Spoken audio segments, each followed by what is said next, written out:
PM, thank you for sitting with us today. You'll soon hand over to DPM Lawrence Wong. So we would like to take this opportunity to hear from you about your thoughts on how Singapore has transformed in the last 20 years, and also what kind of Singapore will the new PM be leading? Looking forward to the handover. We've been preparing this for a very long time. Everything is ready and it will take place on the 15th of May. Yeah, so maybe we can start with foreign policy. Foreign policy is all about keeping our little red dot safe and secure. And Singapore has had a steady foreign policy based on our national interests. But the world is changing and Singapore is also changing. So in your view, how has our foreign policy evolved? And also, what has changed and what has remained constant? Well, both the world as well as Singapore has changed. The world, 20 years ago, we were still in a kind of post-Cold War environment, meaning the Americans were very dominant. Globalisation, multilateralism, people talk about free trade, people talk about international division of labor. Thomas Friedman says the world is flat.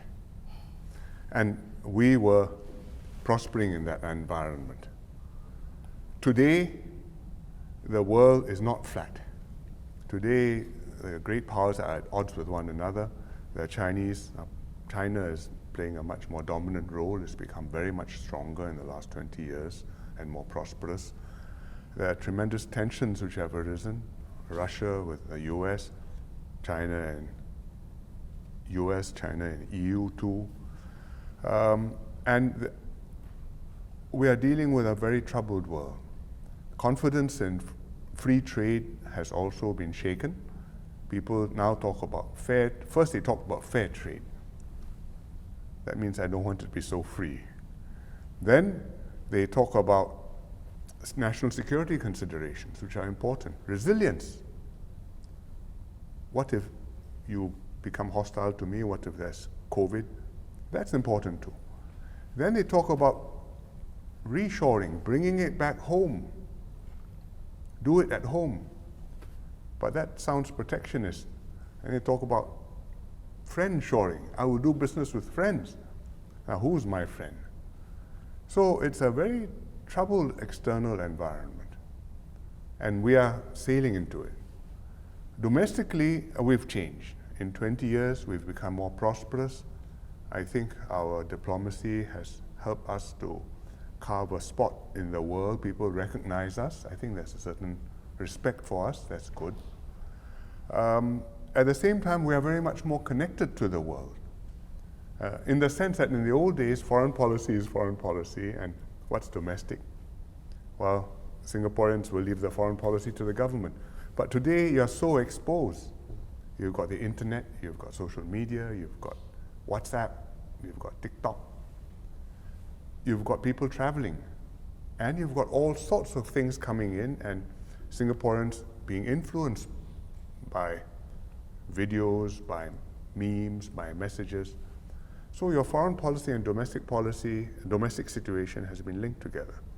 So we have to adapt to that, and our foreign policy has to adapt to that. What has not changed, we are still a little red dot, a bit redder, but still little. We are still in the middle of Southeast Asia, neighbors bigger than us, region prospering but troubled. We are still depending on an international rule of law, on international trade, on our sea lines of communications being open, being able to talk to everyone in the world and do business and get our food and our supplies, and needing to protect our interests where everybody is jostling with one another, and we are not the biggest person in the discussion. And we have to hold our own, which takes quite a lot of doing and keeps MFA very busy. And PM, you talked about protecting our interests. I'm just wondering, when we say Singapore's national interest, it seems like different people seem to have different interpretations of it. Say during certain incidents, there'll be different segments of Singapore trying to push for the government to do this or to do that. So how do we get people on the same page? And is it time now for us to really interrogate what it means, for something to be in Singapore's national interests. This is a continuing debate. Everybody says, and is quite obvious to accept, that your foreign policy must be based on your national interests. Then the question is, what is your national interest? And you have different ones, right? You have national interest in prospering, in safety and security, defending yourself, in being able to do business with other countries when you need to, in having sovereignty or independence to decide what you want to do. You have national interest in specific things, for example, in access to airspace so that your aeroplanes can fly, or aeroplanes can fly into Singapore and out of Singapore, or to be able to set your own path and decide whom you want to do business with and what you stand for in the world. I mean, what are your values? What are your ideals? It's not just bread and butter and can you get your food or not, but when you talk about multiracialism, democracy, talk about integrity of our system, these are things, all of them are national interests. Which one is more important? And when you debate that, it's not debating one abstract principle like sovereignty versus another abstract principle like the economy. And then you ask, how do I weigh them? Which one weighs a little bit more? But a specific issue comes up. There's a test. Somebody probes your maritime boundary a little bit. On the other hand, he's offering to do business with you and trade, green energy, for example. Do you get angry? Do you decide to overlook this and then I do business and I lump it? There's no formula answer. You have to look at each one, each situation, and then you have to judge. And in a big case, if you have to make a big decision and take a stand, then we have to have the people will have a view and the government will have to take that into account. And the government hopefully will have its own considered view and will talk to the population and we will discuss this. And we've done that. I mean, there have been times, for example, before I took over in 2004, you may have forgotten, but I made a trip to Taiwan as TPM. And it caused a rumpus, and I had to state my position. So my first National Day rally, I had to spend time talking about not just foreign policy, but that trip to Taiwan and why I went and why it's important to us and why Singapore's national interest required me to do that, and that it was necessary for me to do so, even though it caused a kerfuffle at that time. And that's the sort of thing which happens. And during the last 20 years, heaven knows there have been other occasions when we have had incidents and occasions when we've been tested and we've had to get people to understand what it's about. Sometimes public channels, sometimes we've had to do it closed doors, and then we can explain a bit more the background and what's it all about. Yeah, I mean, the context of how our foreign policy has evolved. So in terms of our two closest neighbors, Malaysia and Indonesia, how have you managed relations over the past 20 years? I think we have been lucky. Relations with both have been generally good. With Malaysia, I've worked with a succession of PMs, starting with Abdullah Badawi, and we've had good discussions with, I met all of them, and we've made progress with them as we went along. Different issues came up. For example, with Abdullah Badawi, he was PM when the Pedra Branca judgment at the ICJ was published. And we discussed, I talked to him and we decided, yes, we will both accept this. And now we should move on and talk about the next stage, which is now the land is settled. What about the maritime borders? We talk about maritime delimitation. And so we made progress, but of course it takes time, and we are still discussing the maritime delimitation until today.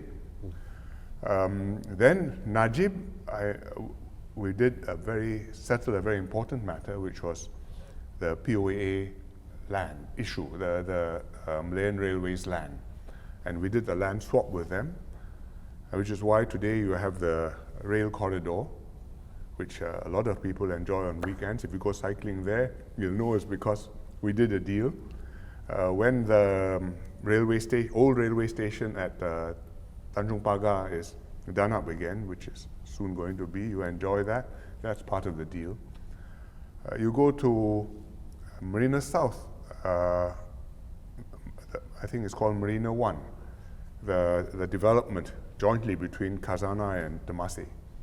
That was part of the deal. We gave them, I made Najib a generous offer to settle. He looked at it, he agreed.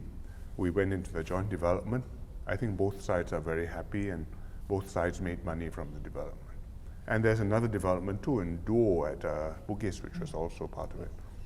So it was a very important issue resolved with Najib, which had taken 20 years to get there. Now it's Anwar Ibrahim. I've met him many times since a very long time ago, even back in the 90s. So we know each other very well. We've been talking about significant cooperation. The RTS link in JB going to Woodlands is coming up, supposed to be done by end 2026. And I think a lot of Singaporeans are anxiously waiting for that to go and get their supper and their shopping in Johor Bahru, and Johorians to come here to work. We are talking about other issues, can be cooperative but also sensitive. Airspace, the maritime boundaries I talked about just now, water. These are things which need to be discussed. We haven't settled them, so there's work to be done by my successor. With Indonesia, I coincided with two Indonesian presidents, Susilo Bambang Yudhoyono. Very soon after I saw him, I went to attend his swearing-in ceremony in Jakarta. I think it must have been my first or second overseas visit. And we worked with him, and we signed 3 agreements on airspace also, on military training, and on extradition. In fact, I remember vividly, we went to Bali, had all the ministers there, and we settled the agreement. But it couldn't follow through, the politics was difficult. Then when Jokowi came in, he wanted to have another stab at it, and so did I. So we decided to press the matter. I asked Teo Chee Hean to look after our side of it and negotiate.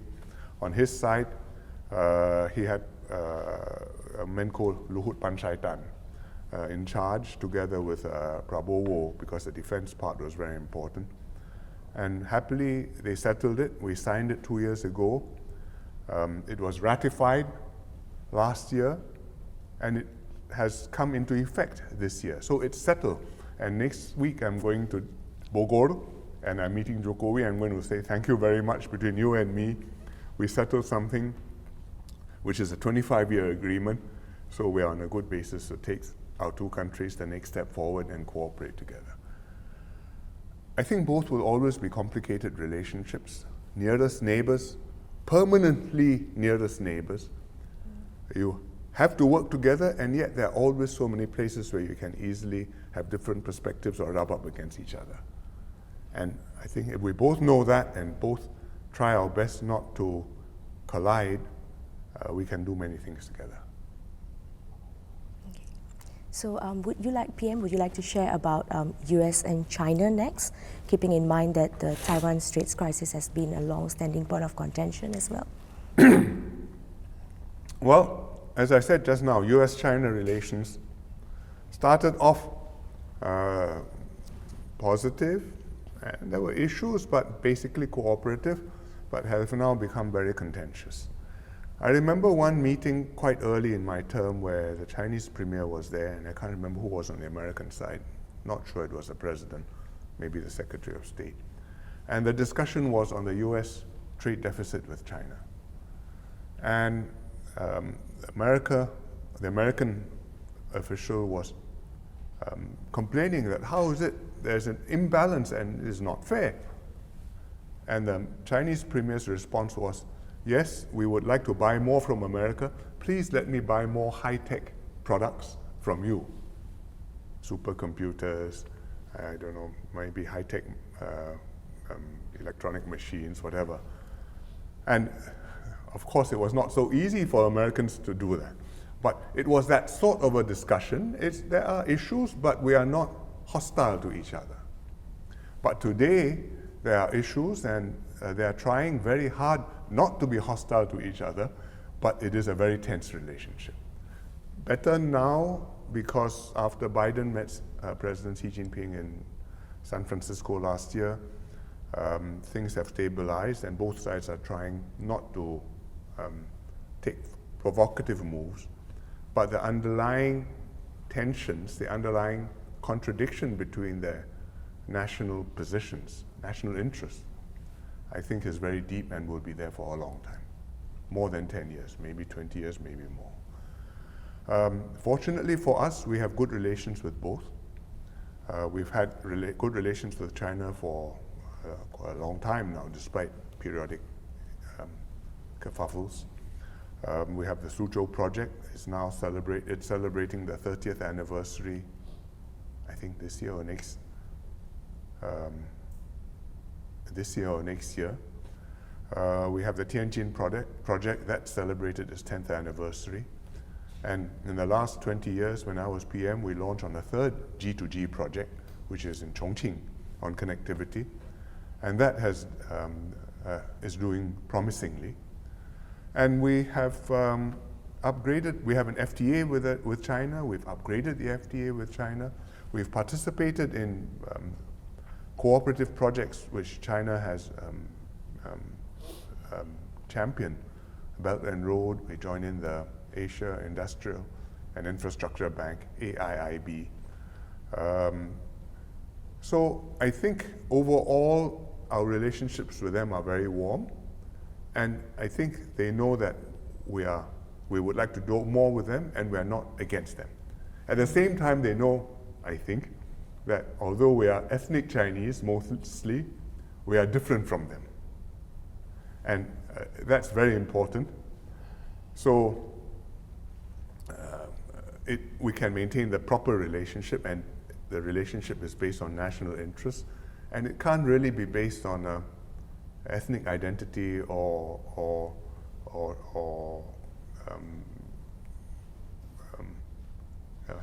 how shall we put it, inherited. You can't say we are the common ancestors, therefore we must have the same history. With the US, we also have good relations. We do a lot with them. They invest here huge amounts, important projects. The banks are all here. With the government, we do a lot. We cooperate on defense and security.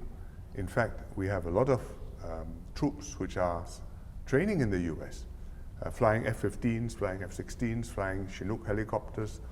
We do combined arms exercises in Fort Sill in Oklahoma.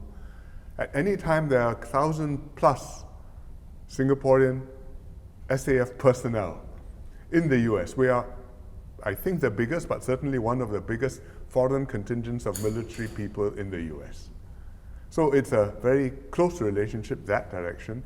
They come here, we host them, we welcome them, their ships visit, Navy ships visit, their aircraft visit.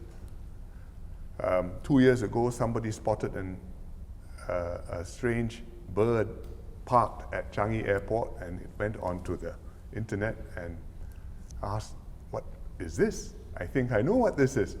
And it was a US Global Hawk. It was a drone, a long-range drone, which was visiting and was parked at Changi, and somebody spotted it. Both ways, it's a very rich relationship.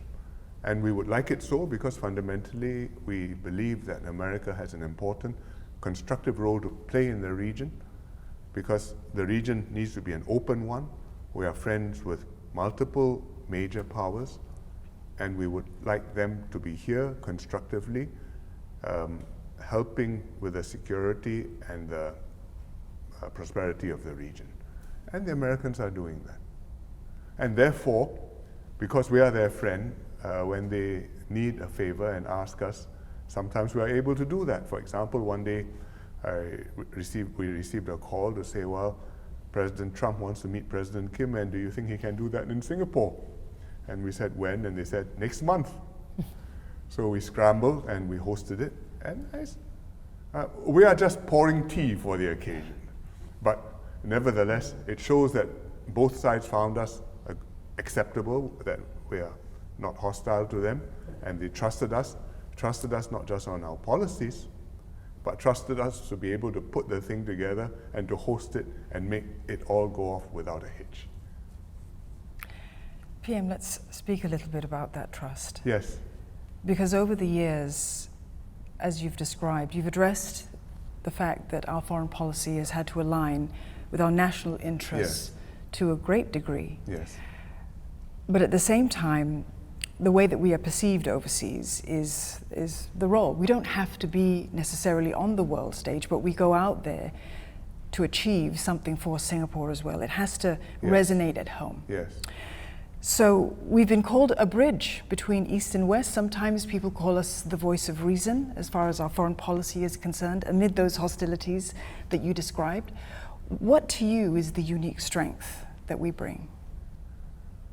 Well, people often say quite nice things about us. I would hesitate to adopt that and treat that as the way we describe ourselves.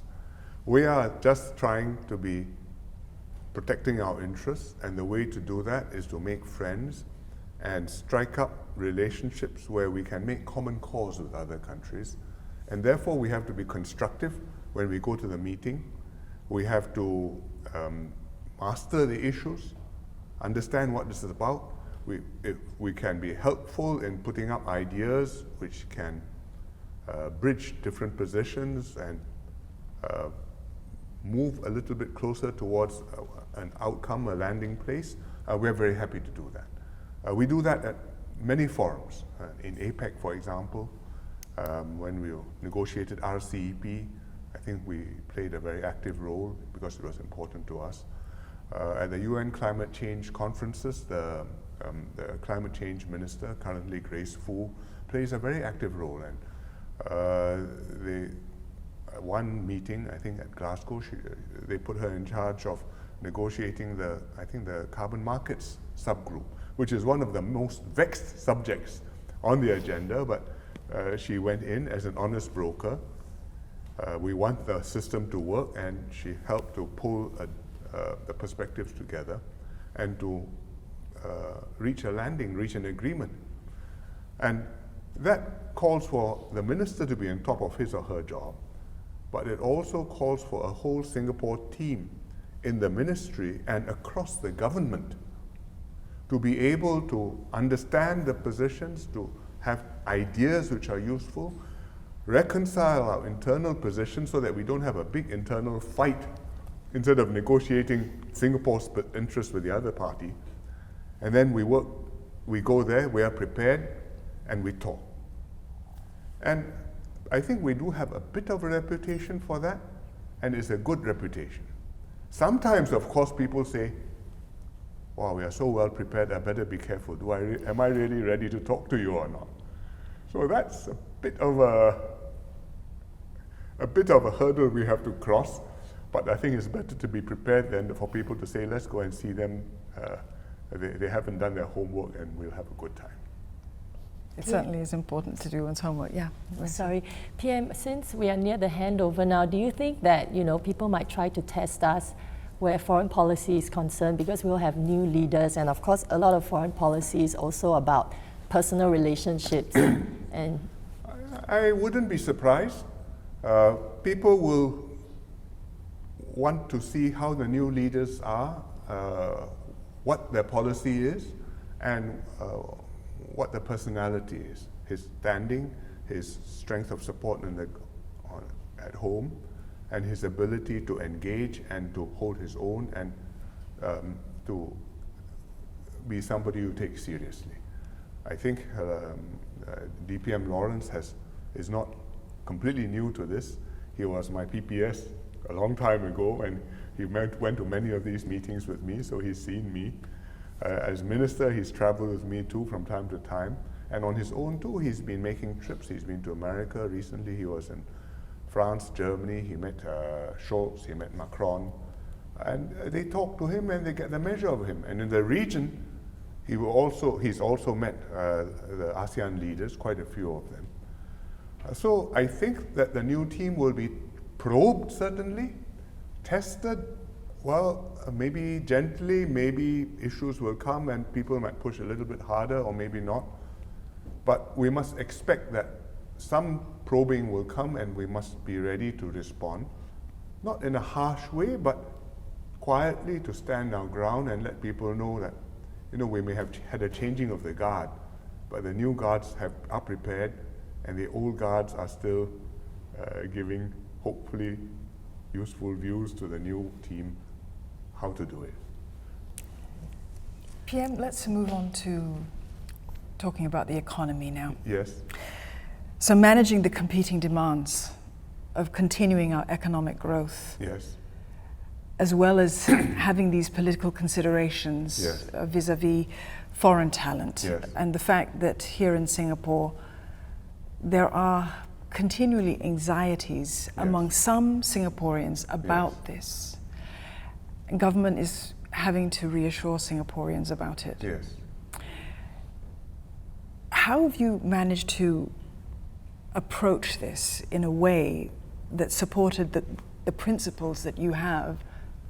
We have to do our best to generate political space for us in order to feel our way forward and go as far as politically can be supported. Let me explain what I mean.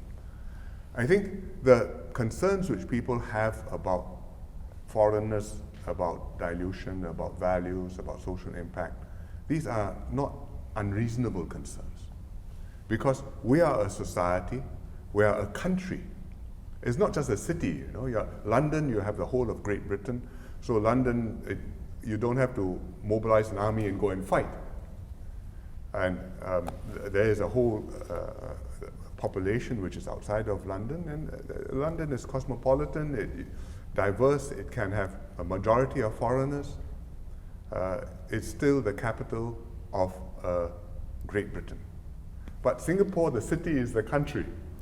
So the city itself, the cohesion must be there, the sense of the values must be there, the sense of identity must be there.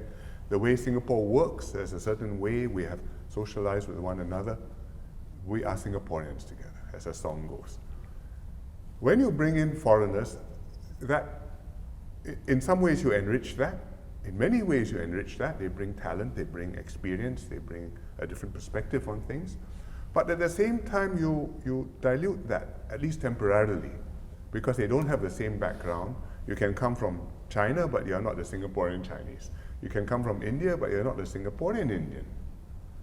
And there's a difference between a Singaporean Chinese and a Chinese Chinese, and a Singaporean Indian and an Indian Indian. And I told one foreign leader this once, and he looked at me in puzzlement. And he turned to his interpreter and said, "What is this Chinese Chinese, Indian Indian?" I don't know what his interpreter said, but I gave him a further elaboration just in case the interpreter didn't convey my meaning. But you know what I mean, and it's a real concern. On the other hand, we need the economy to grow. We need talent to develop new things in Singapore, to stand out in the world. We need, and you can never have enough talent. We need bodies, because there are jobs which there are no Singaporeans available to do, like construction. And there are also other jobs where there are Singaporeans available to do, but you won't have enough. And you need more, and if I can have 10% or 20% more engineers or technicians or healthcare workers, I can do a lot more things which I You can say, I'll be more productive, but I can't take away 10% of people and become 10% smarter and faster just on my own. So I do need the bodies. So how do I reconcile these two? If you look at a country like UAE, their answer is, well, I just bring in as many as I want. I have oil.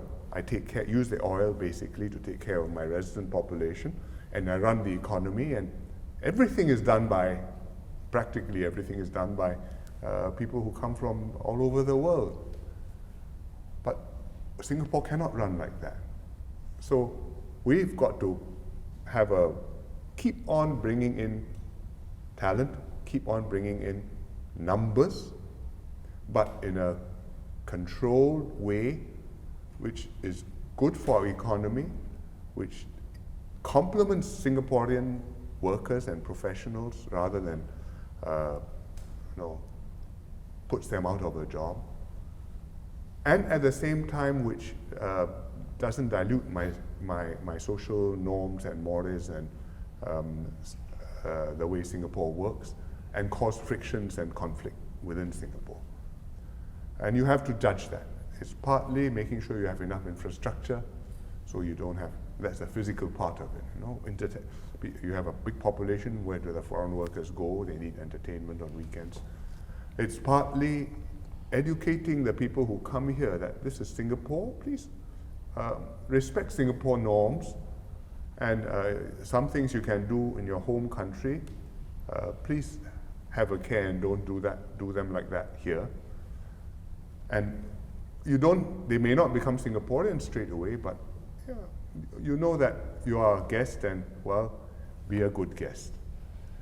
On the other side, it's also on our part, getting Singaporeans to understand how important it is for them to come in, for them to be here, and being able to make accommodations and make that effort to reach out with your hands and say, welcome, I'm your neighbor, I'm a Singaporean.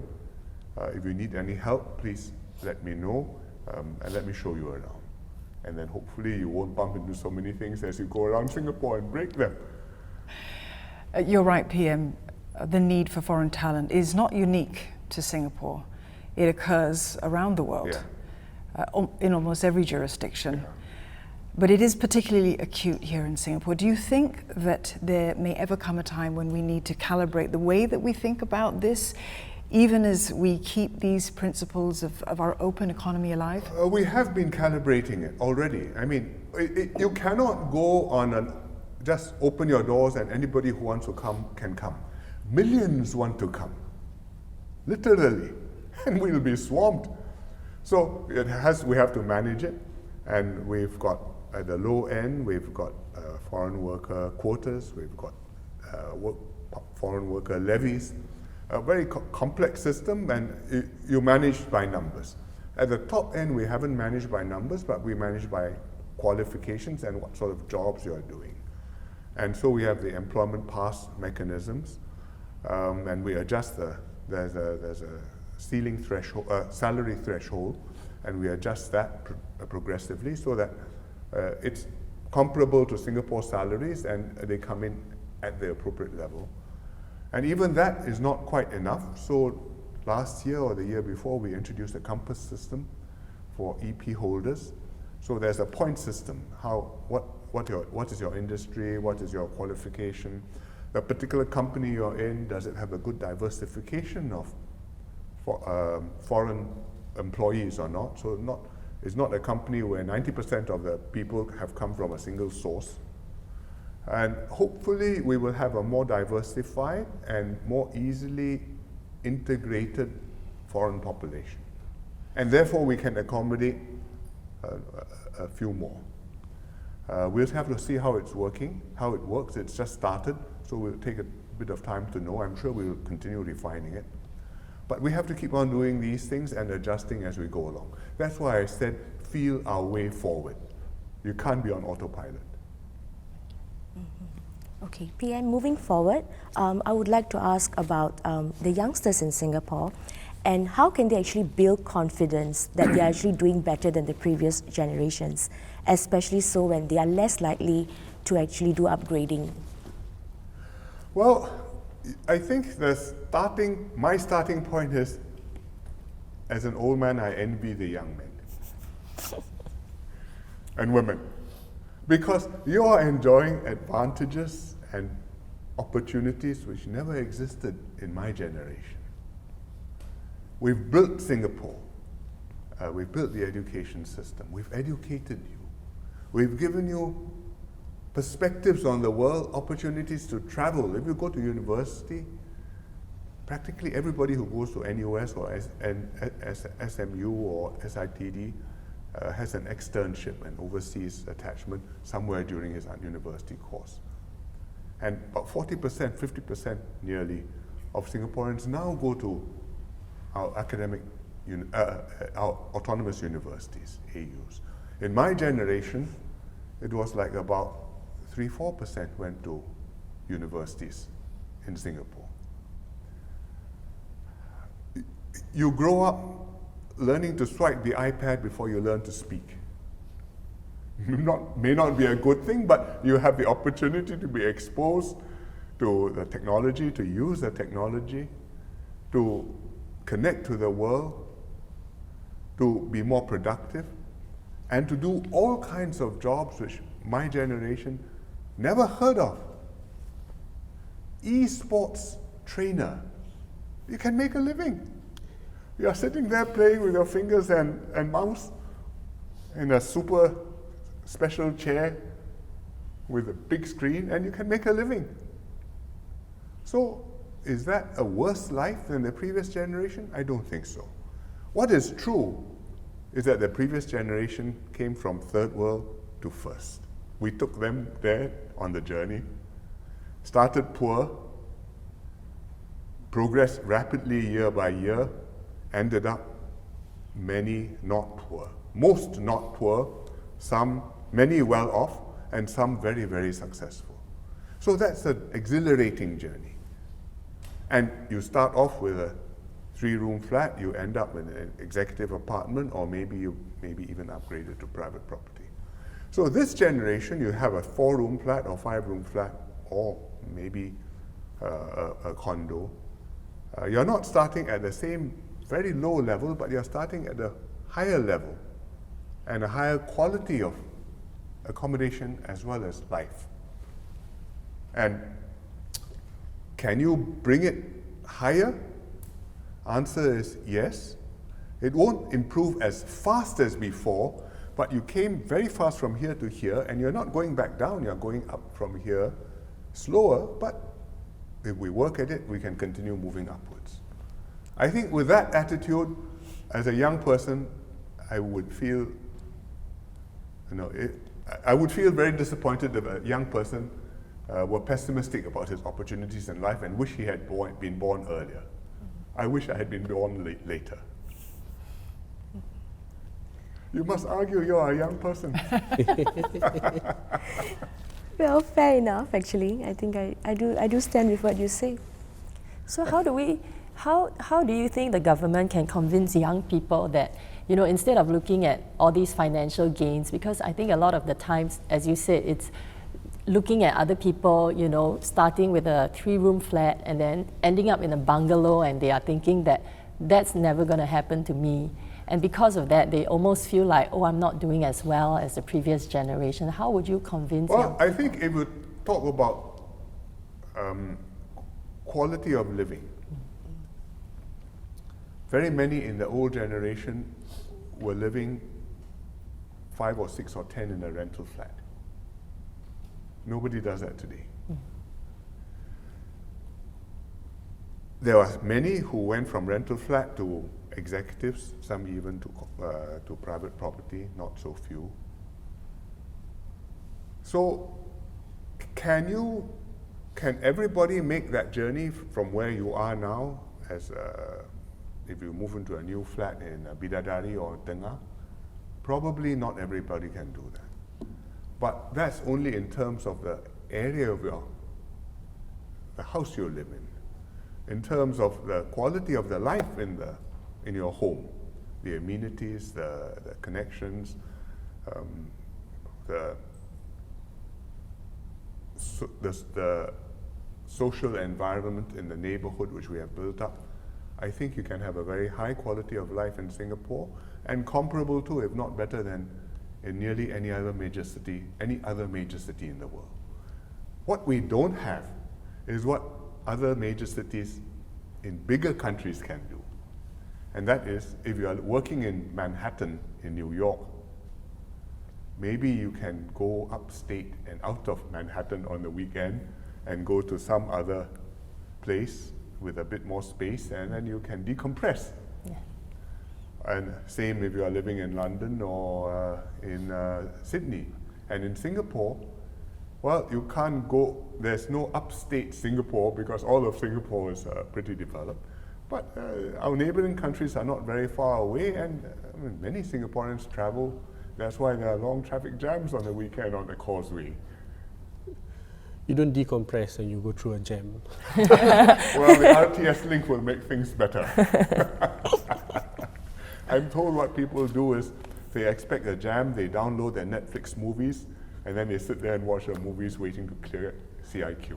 Hopefully not the driver doing it. Hopefully not. And PM, on economic well-being, since you spoke about young people, what about older people? I mean, you yourself worked way past retirement age, and Singapore is also moving towards raising retirement age. Yet anecdotally, you hear from some old people, that it's quite hard for them to find a job, or if they've lost their job at around 50, not even old yet, maybe young seniors, they're not able to find a job that easily, something that pays them well enough, or they have to maybe downgrade a little bit. So how are we going to help these people? And even as we raise retirement age, what are the opportunities actually for more mature workers? I think it's an anxiety for many Singaporeans. Actually, statistically, your chances of working as an old person in Singapore are very good. Because if you look at our employment rates, not unemployment rates, but employment rates by age, the older workers in the 50s and the 60s, even to the late 60s, are high, are rising, and are actually good compared to many other developed economies. So many people are working well into their 60s now, and sometimes into their 70s, like me. And actually happy to have that work, because it gives you something to do, it's purposeful, it's not just earning the money, but I wake up in the morning, there's something I want to do in life.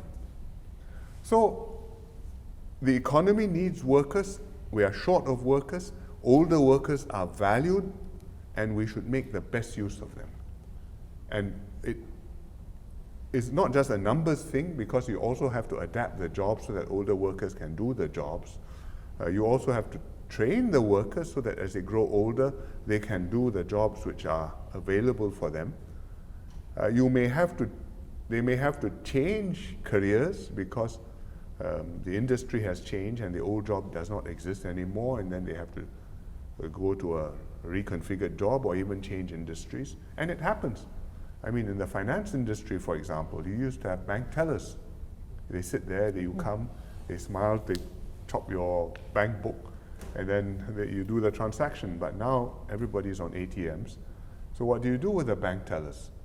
And the banks have been training them by the hundreds, sometimes the thousands, to go and do other jobs and redeploy them within the system, and not just say, sorry, I don't need tellers anymore, here's a gratuity, off you go.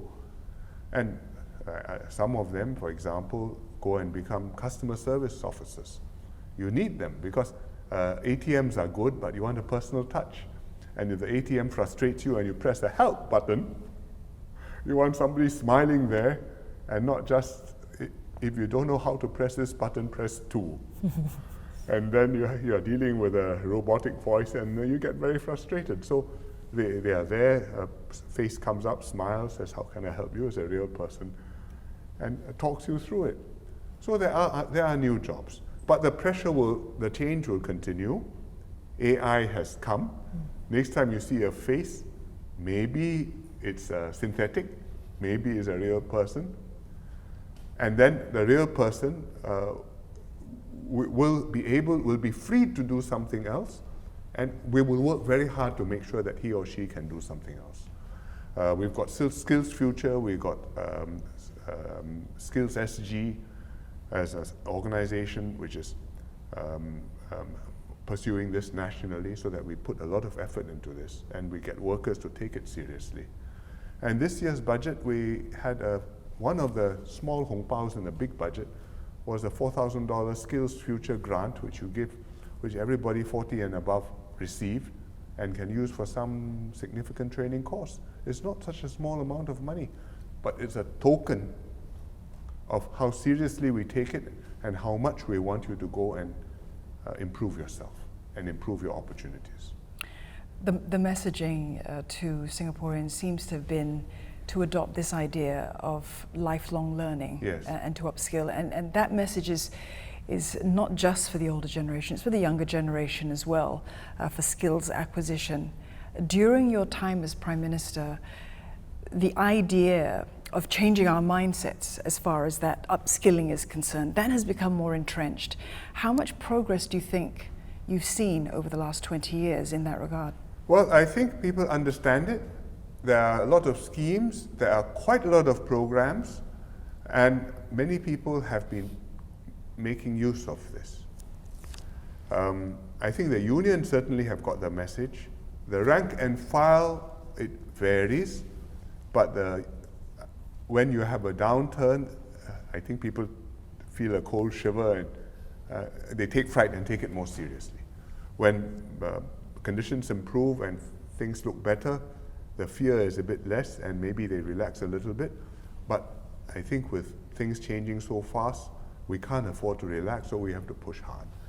One of the things the unions did, Ng Chee Meng's initiative as SecGen a couple of years ago, was to start introducing CTCs, company training committees, in companies, so that the company works with the union or the worker representatives to discuss what is the upgrading which will be useful to the company and how to adapt the jobs, and you can work together to keep on making this training and upgrading be productive. Because it's quite easy for you to go for a course and then you get a piece of paper and the paper doesn't really, may or may not help you in your job. And that's not what we want. So with the CTCs, we thought it was a good idea. The government backed it with some support, financial support, I think $100 million, and it's been going very well.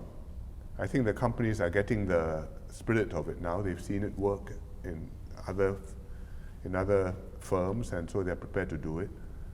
And I met some unionists recently before May Day, preparing for May Day, and one of them told me, the scheme is working very well. We're using up the government grant.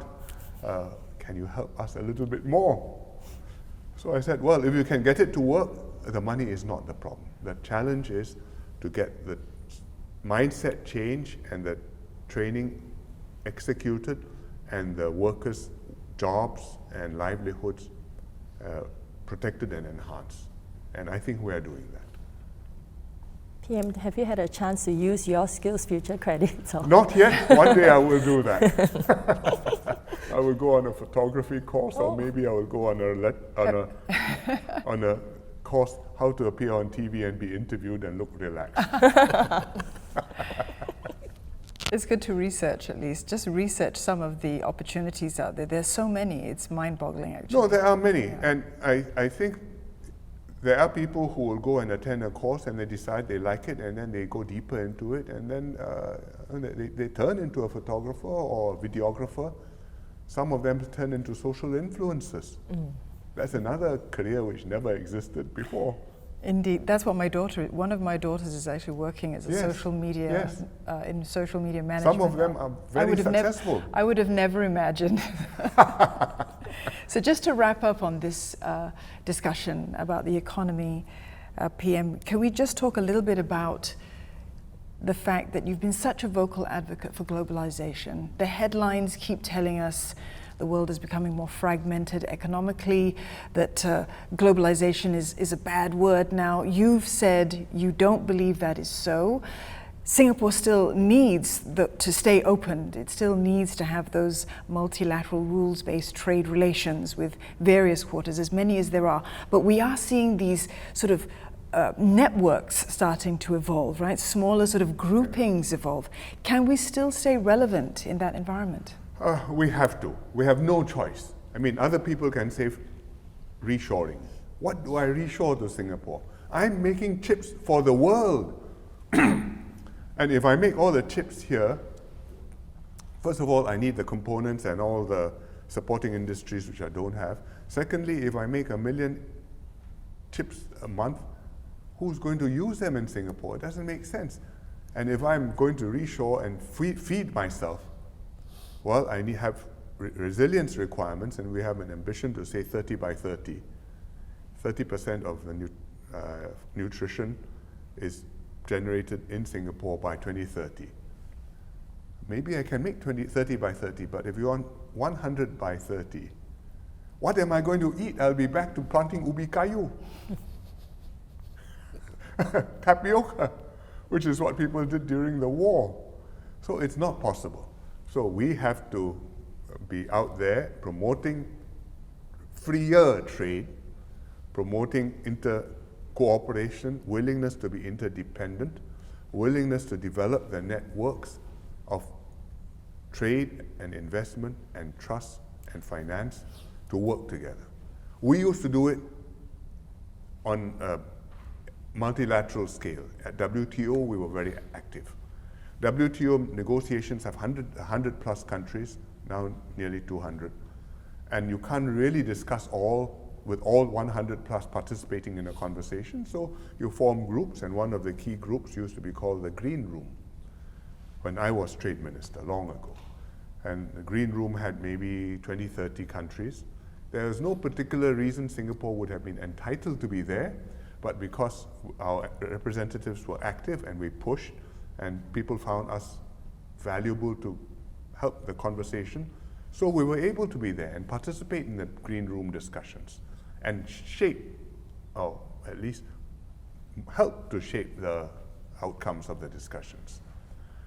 WTO is now paralyzed because various countries really are doing that. Many countries are all doing their own thing. Everybody pays lip service, and then they honor it in the default. And that's very sad. We have to work in other forums, and they are smaller forums, but we will work them. We have the TPP, we were very active. And in the end, we nearly got it all the way there to the finish line. Then the Americans couldn't participate, opted out, but the Japanese, under Prime Minister Abe, rallied the rest of us, and 11 countries got it over. We got the CPTPP.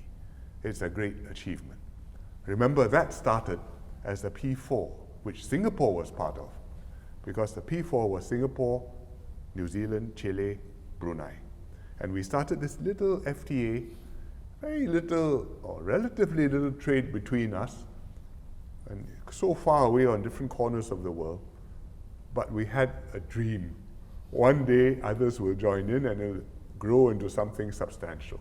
And that was a nucleus around which eventually CPTPP came. So there are things like that which we can do. We are doing that in new fields, for example, the e-economy. You're talking about data, you're talking about e-commerce, you're talking about rules for data storage, for sharing information, governance, data security. And so you need a new age kind of agreement. And we've got we concluded digital economy agreements. We have one with Britain, we have one with Australia.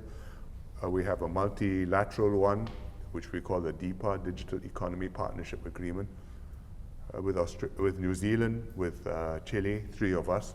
And there's a queue to come in, and 1 or 2 countries which are quite advanced in their queue and will be joining soon. So I think we have to keep on being active, smaller scale platforms, but to us, these are all the more important. PM, you spoke about being helpful and constructive in our foreign policy. How about in the context of ASEAN? That's very important. ASEAN is the raft which we are connected to, which gives us a platform in many bigger forums. It's got 10 members, including us. Timor-Leste is applying to join. It's really a cornerstone of Singapore's foreign policy. It works by consensus. We have a wide range of cooperation. Every year they have, I do not know, 600-700 meetings of different kinds, big and small. The leaders meet twice a year, sometimes once, but very intensively. And the habit of working together, I think, has been very valuable in getting us to understand each other's, what is possible for each other and where we can make common cause. Because it's consensus, the progress is often not as quick as we'd like, but it's a very important platform for cooperation and also for wider cooperation with the wider region. Because there are ASEAN forums with our partner countries, America, China, Japan, Russia, India, Australia, so many of them. And in different forums, you have the East Asia Summit, you have the ASEAN Plus 3, you have the ASEAN Plus 1s. Every time we have a ASEAN Summit, summit is in plural because there are so many of them. And it takes a lot of energy and time, but it's necessary diplomacy, and it's what we call in the jargon ASEAN centrality. Meaning not really that ASEAN is the center controlling everything, but ASEAN is a center which provides a platform where many regional discussions can take place on economy, on security, on the climate even, international cooperation.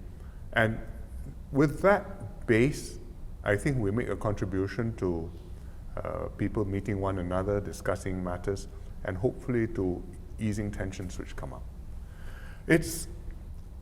ASEAN benefits from a stable, secure region, and ASEAN, I think, helps contribute to a stable and secure region. And that's very important because it's key to Singapore, especially as a small country. And it's something which we have enjoyed now for 30, 40 years. The Vietnam War ended in 1975. The Cambodian War ended, was about 1990. It's 30 years ago.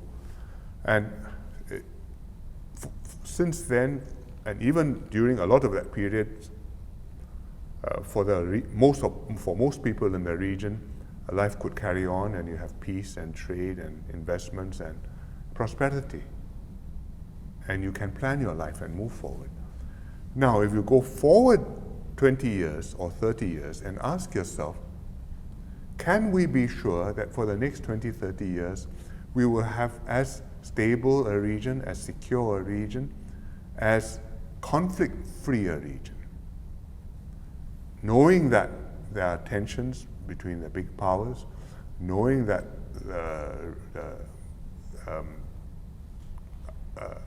rivalries are resulting in economic bifurcation, technological bifurcation, knowing the troubles and the tensions in other parts of the world which have an impact in our part of the world too. Are we absolutely sure that for the next 20 years there will be no war? And I think the answer is we can't be absolutely sure. It could happen, probably not, but things can go wrong. You could have an incident which escalates. You could have a miscalculation. People make a move thinking that the other side won't react, the other side reacts. The first party says, I have to react to the reaction, and then suddenly you find yourself in a new and unintended and dangerous situation. And on a 20-year time frame, that's completely possible. And I think on that time frame, countries have to secure their own security, their own resilience. But as the old President Suharto of Indonesia used to say, regional resilience is as important as national resilience. And regional resilience for Southeast Asia means ASEAN. So we have to keep on building this up, contributing to it, and playing our part, even though we are a very small member of ASEAN. But PM, how do we manage Myanmar and its impact on ASEAN? Well, Myanmar is a problem.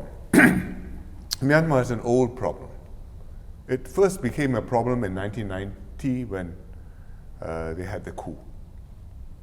And the military junta, the SL SLOC, they call it, State Law and Order R Commission, took over.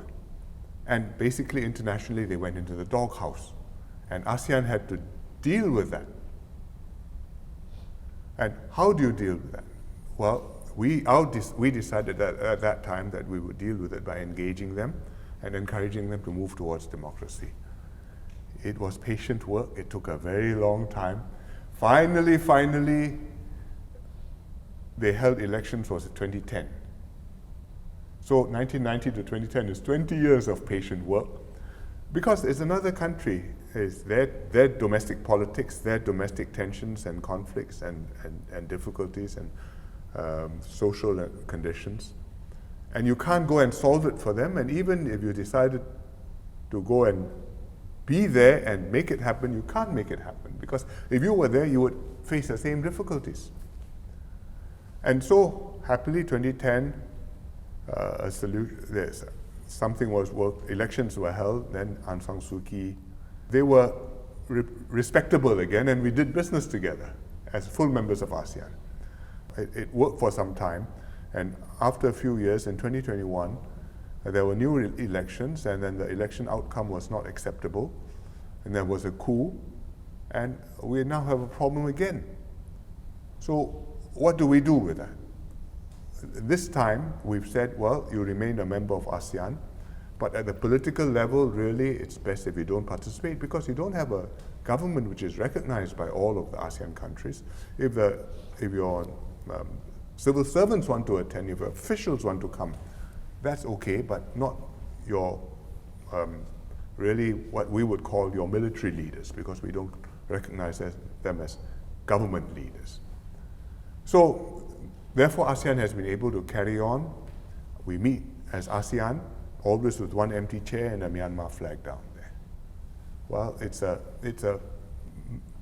a form which has enabled us to continue to do business and to continue to meet our partners, Europeans, the Japanese, the Americans, and not be held back by problems with Myanmar. Meanwhile, we are trying to engage Myanmar, and we've got special, the ministers form special little groups and go and visit the parties in Myanmar. And ASEAN settled on a formulation for its approach to Myanmar, which we call the 5-point consensus. And so there is diplomacy to try and nudge things in Myanmar to go in the right direction. But I think looking at the history and understanding the nature of the problem, I think we have to be patient. But fortunately, ASEAN is not held back, so that's a matter which is being dealt with. But to put it in context, Myanmar is an issue for ASEAN to manage, but really for the long term, what is important for the region is war and peace, and what can ASEAN do to contribute to peace in the region. Yeah. Good. Okay. So we'll move on to the next topic now, which is on social safety nets, PM. So one important policy that you introduced some years ago was the idea of generational safety nets, beginning with the Pioneer Generation Package, and then we had the Merdeka, and then the Majulah packages for the young seniors amongst us, some of us, who may not have built up enough savings. When my father received notification of his Pioneer Generation Package, the letter, he held it up to me, And he said, "See, Dawn, Prime Minister hasn't forgotten us old-timers." It was important to that generation. Why has uplifting entire generations of Singaporeans like this been so important to you? They brought us here. If they hadn't stood and fought at the critical moment,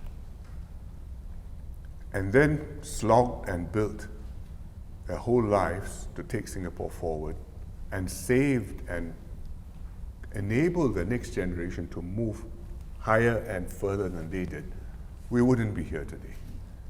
I mean, every generation does this for the next generation, hopefully wants to do this. But I think for the pioneer generation and the Merdeka generation, it was exceptional. Exceptional in the challenges they faced and the courage which they showed, and I think in the privations they experienced, because they came from poverty and nothing to a level which you would say, well, much more prosperous than before, but a long journey to go yet. And over their lifetimes, what they earned, what they saved, is much less than what the younger generations are earning and saving. That's why just now when you asked me about younger generations feeling hard done by, I said, I think that's not true. We have worked very hard to enable the younger generations to do better than us.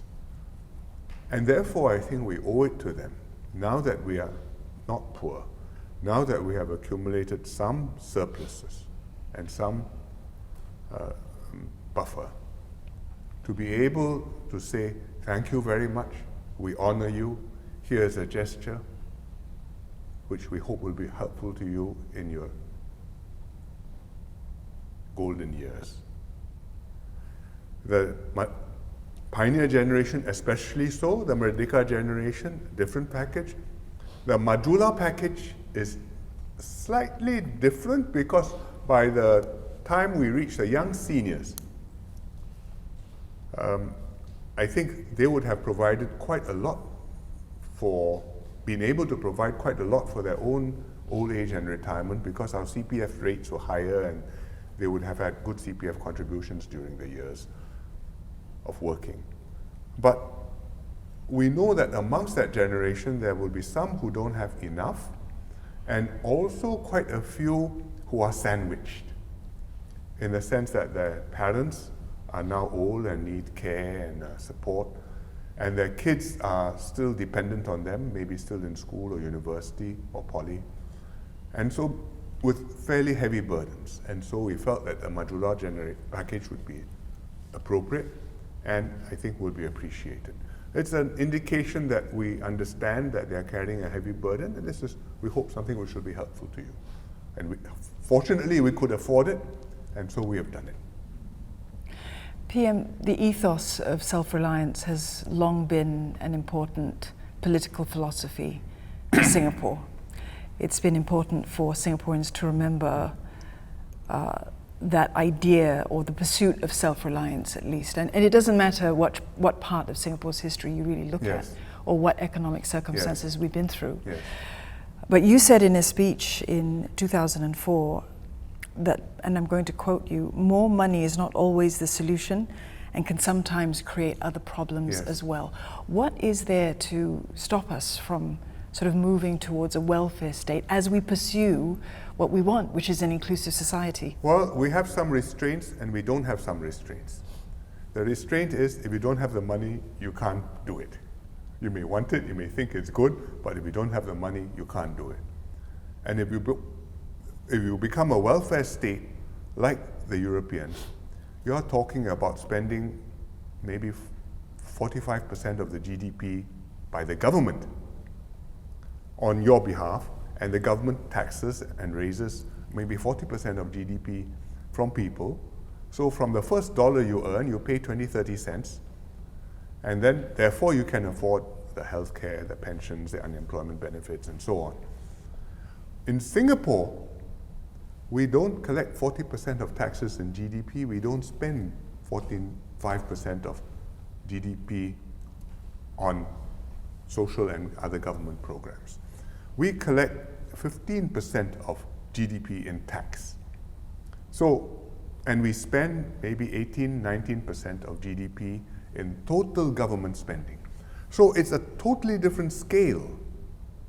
People say, oh, GST is so high, but actually the taxes in Singapore are very low compared to other countries. Our GST went up recently. In the developed countries, were welfare states, you're talking about 20, 25% of GDP. Plus many other taxes, income, on wealth sometimes, on petrol, diesel, all sorts of things. Because otherwise, how can you afford it? So for us, the constraint is, if you can't afford it, and if you are not prepared to pay for it, then we can't have it. If you are prepared to pay for it, and you think that benefits need to be enhanced, I mean, the payouts are not enough, or the coverage needs to be improved, these are things which you do have to adjust from time to time. We have to do them, but we have to afford them. And that means if we have to raise revenues in order to pay for them and raise taxes once in a while, we have to do that. Which was the reason why the GST had to go up. It had to go from 7 to 9. And the reason is because of healthcare. Healthcare expenditure is going up steadily, sharply, predictably, and unavoidably, and I have to afford that, and I have to pay for that. The opposition will tell you, just take a bit more from the reserves, you won't go broke, and you won't feel bad about raiding the bank. But you look at the scale of it, if you want to go for a welfare state and you raid the reserves from 18% of GDP spending now to what a welfare state spends, double that or more than that, I think the reserves, however ample, will be gone very soon, and that won't do. So basically, we have to be able to afford it and spend it. Secondly, the other issue, the other thing we don't have by way of restraint is we don't have a political constituency which says, I don't want so much revenue. I don't want so much welfare. I don't want so much taxes. I want lower taxes, less welfare. Like the Republican Party in America, like the Conservatives in Britain. We have no such constituency in Singapore. There's no such party in Singapore. That's not the PAP's policy. It is no opposition party's policy. Why? Because in Singapore, if you want to form the government, you have no hope of forming a government saying less taxes, less welfare. Because we've made the country equal, we've made the constituencies all mixed, and the majority of Singaporeans are Singaporeans who are both paying taxes and enjoying the benefits. And really, they are in the income groups which will say, give me a bit more benefits, but don't tax me some more. So the pressure is to push the benefits up, to push towards more generous social safety nets, and at risk of going to too much excess, and then we dull the incentive to work, and then we have a problem also with paying for it. So I hope, what does that mean?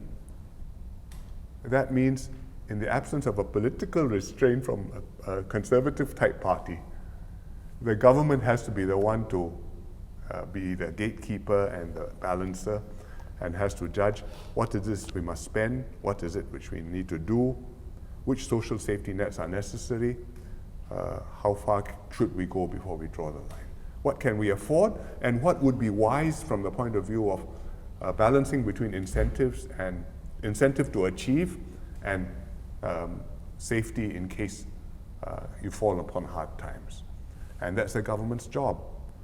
And over the last 20 years, we've actually moved very far towards better social safety nets. We created ComCare to bring all our schemes together, to enhance the schemes and focus them better.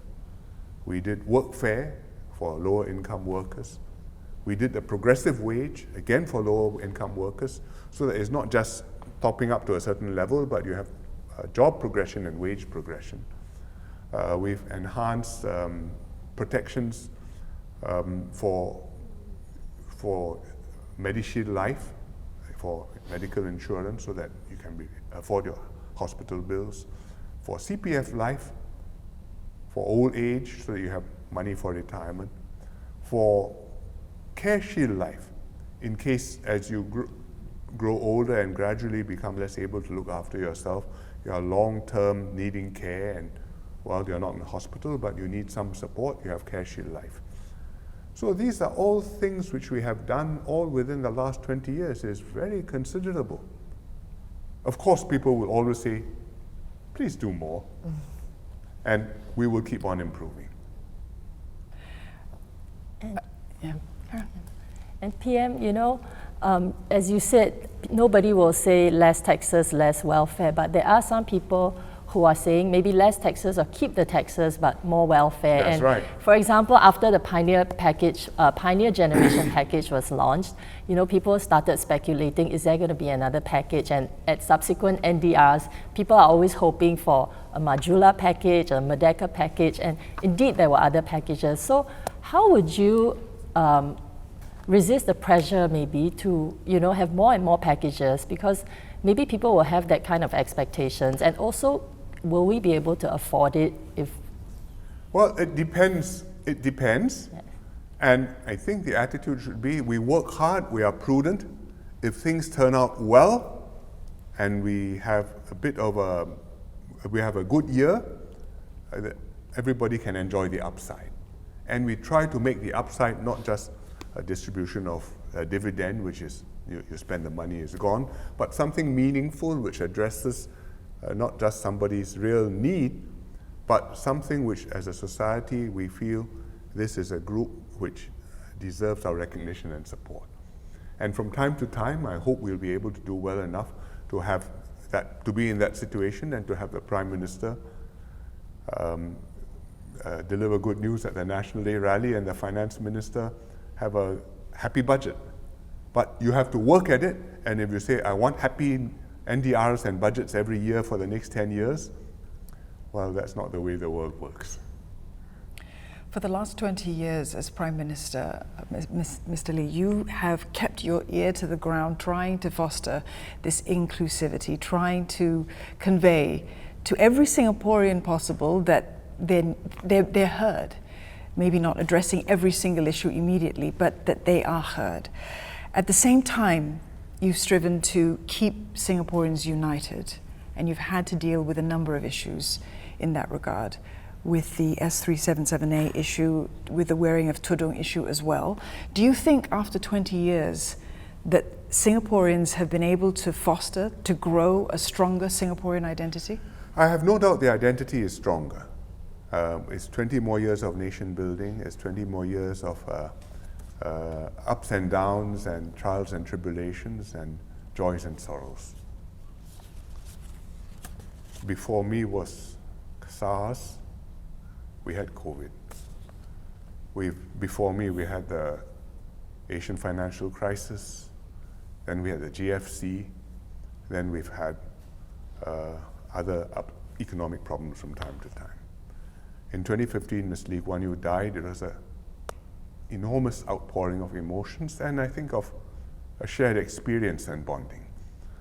And there have been other issues we have been dealing with too during these 20 years, like 377A, like the tudung issue, which in the way we dealt with it enable us to understand each other better and to accept each other's differences and respect each other and work out practical arrangements for that. Another very important issue which we dealt with, which was also sensitive and could easily have caused a very big problem, was the JI group after 9/11, because terrible terrorist attacks had taken place. They took place, New York was far away, but they took place in our region, in Bali, in Jakarta, subsequently. And how do we react? We are multiracial, we have Muslims, we have non-Muslims. Do we trust each other or not? Will we have an incident here or not? How do we prevent people from being led astray and become radicalized and then become a danger to Singaporeans. So we worked very hard at that. Mr. Goh Chok Tong started it because 9/11 was on his watch. And then I carried on afterwards, worked with the Malay Muslim community, worked with the Asatizas, particularly RRG, Ustaz Ali and Ustaz Hasbi chairing them.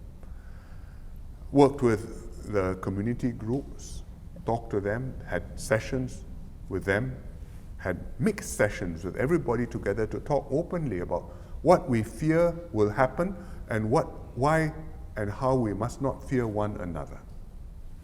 And after all that, we came through. We were fortunate. We have not had any terrorist attack in Singapore so far. I mean, several were aborted by our security agencies.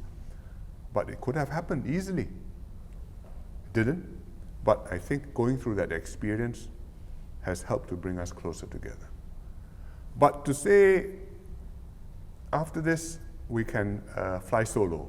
The government doesn't need to, can take hands off the steering wheel or the controls and it will look after itself. I don't think so. Never. It's not possible. Because these issues are forever sensitive ones, and you need to have limits to the discussion. You need to have the tone set by the government. And if we are going to have to make a major move, for example, on tudong for nurses or decriminalizing male homosexuality, if the government doesn't make it, it's not going to happen, or it is going to happen in a very chaotic and very contentious way. It's like in America, the government doesn't legislate, the federal government doesn't legislate, is unable to legislate on abortion legislation. So it's the result. What came about was Roe versus Wade, which was really a political judgment by a Supreme Court, a judicial body. And it's a political issue rather than a judicial issue. And it's being fought out again 40 years, 50 years after Roe versus Wade in the political arena, in all of the states and again in the federal government and in the presidential elections. So I think that it's better for the government to guide it, allow more discussions, allow freer exchange of views, and you can allow more liberal practices too, but I think we have to handle this with very great care. Always. Just a follow-up to that. You've been able to communicate with the Malay Muslim community on a lot of sensitive issues, getting the support, the trust. What's your sense about the trust with the 4G leaders, DPM Wong, and what would be your advice to them in terms of approaching sensitive issues with the community? I think both sides are working at it. I see DPM Wong has been attending many iftars, buka puasas over the Ramadan recently. And it's not just that, because he's been meeting the community leaders, the religious leaders, the MPs, and PAP ground Malay activists. All this will be part of the work of developing that relationship and mutual confidence and trust, understanding each other, where you stand, what you can say yes to, what you can ask for, but the government will probably be unable to agree to. And it will take time to build up, but I'm sure they'll be able to do it. And following up on all the issues you spoke earlier about Tudong, about 377A, about terrorism, Jemaah Islamiyah, which is the most difficult and sensitive topic you have to approach? I think Jemaah Islamiyah is the terrorism threat was a long-standing one. So if you ask about difficulty to handle, that was one where for more than a decade, and even for 2 decades, you had to keep on watching it and worry whether something may suddenly go bang and then you're in serious trouble, or you have a crisis to handle to prevent serious trouble. So that's a continuing challenge over 20 years. The other issues like Tudong, we handle over a long period of time, or 377A, long period of time. We had talked about it since way before I became PM. And but we could discuss it, and it was something where we had confidence that the community had a moderate view, understood the government's, accepted the government's perspective, and was prepared to work with the government and give us time to manage the issue without polarizing and hardening opinions. And I think that was a tremendous help and enabled us finally, when the time was ripe, to deal with them and to have a good resolution. But I think the most difficult one, which is going to be a long-term challenge again, is what Dawn talked about earlier, and that is managing the inherent tensions between wanting social cohesion among Singaporeans and being open and bringing in immigrants and foreign workforce, and managing that and making people feel comfortable and not feel threatened or having social tensions build up. And that is something which is going to be very difficult to manage, because we don't have a lot of maneuvering room on the downside. You can't say, I send off all the foreign workers and then tomorrow we'll be okay. Every now and again we have a debate in Parliament, and the opposition goes strumet drang and says, why so many? And we say, well, do you want to cut it all off and let all the SMEs have no foreign worker quota? And say, no, we don't mean that. We feel for SMEs too. Well, if you do, and you feel for not just the SME employer, but the SME Singaporean worker, and the Singaporeans working for MNCs, and the Singaporeans whose jobs are in companies where without the foreign worker, the company wouldn't be here. And if you want Singapore to grow, then we have no choice but to work very hard to find ways we can have our cake and eat most of it. And that's a continuing long-term challenge. Yeah, we can talk a bit more about the Malay Muslim community. Yes. You worked closely with the community for 20 years. Longer. Yes, of course. As Prime Minister for 20 years. Yeah. Where do you think community has done well, and perhaps where we could have done better? Well, where you have done well is the things which we talked about. Our national cohesion, our social cohesion, our unity is stronger today in large part because the Malay community has played its part and has helped us to manage issues and bring everyone closer together and not become further apart. If you look at the progress in the traditional indicators, portion going to post-secondary education, you are now 80% of the Malay students go on to post-secondary education. If you look at university participation for young adults, that means 20 to 30-ish, we are talking about 20% of that cohort having having graduated from university. It's improved a lot over the last 20 years. And I think it will continue to improve, because with each generation, you've gone to school, you completed poly, you know how to make this journey, and you are better able to take care of your kids and encourage your kids to do the same as you and go further than you.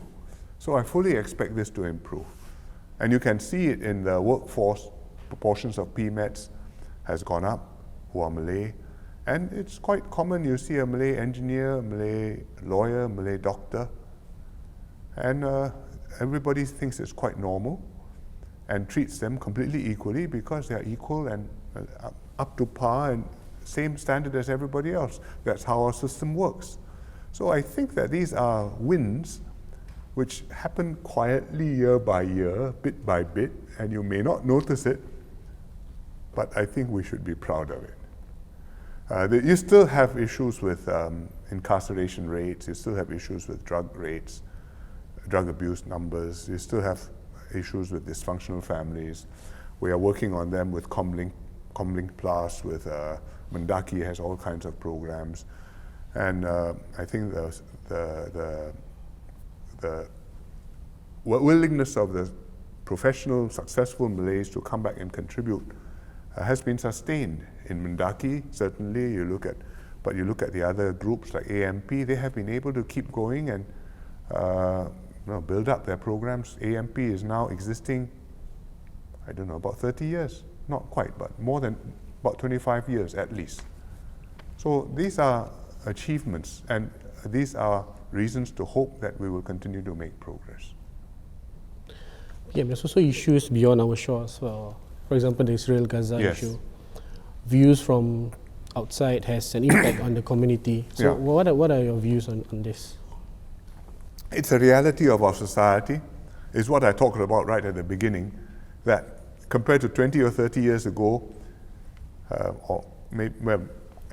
compared to before, when the outside could be far away, today the outside is on your doorstep. In a previous generation, if there's war in the Middle East, it's war in the Middle East. We really don't know much about it. You may read in the Berita Harian some reports, but really you don't get the feel, you don't get the smell of the fear and the anger and the passion which is there. But today you see it.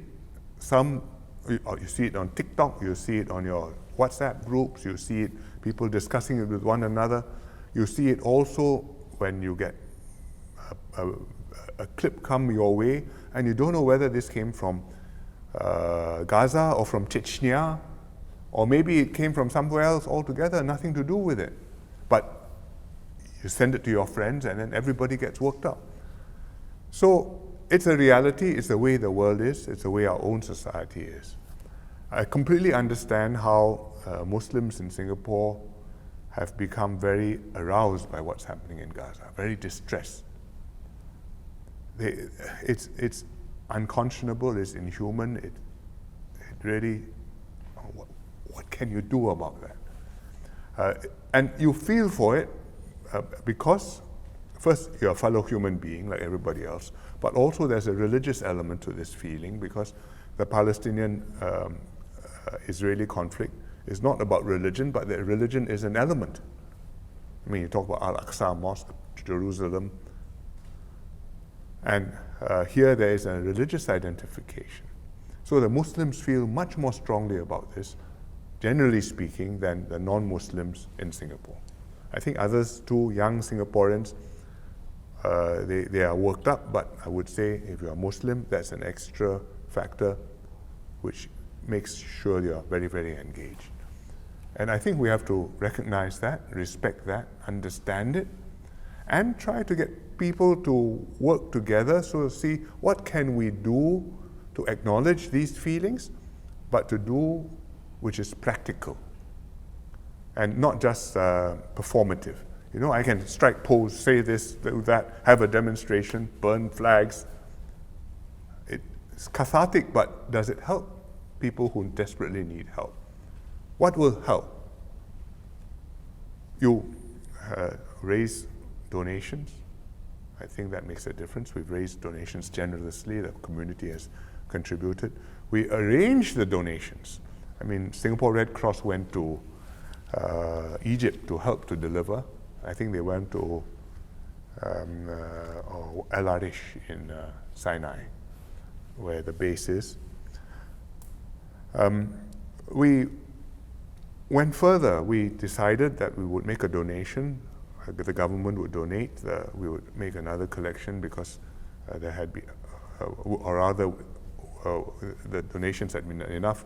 We collected and purchased more appropriate food, medical necessities, and so on, and we delivered it to the Middle East and actually airdropped it on an RSAF C-130, flying from Jordan over Gaza, and we dropped the food and the parcels to the population there, and hopefully help them with their urgent needs, but also show that they got friends.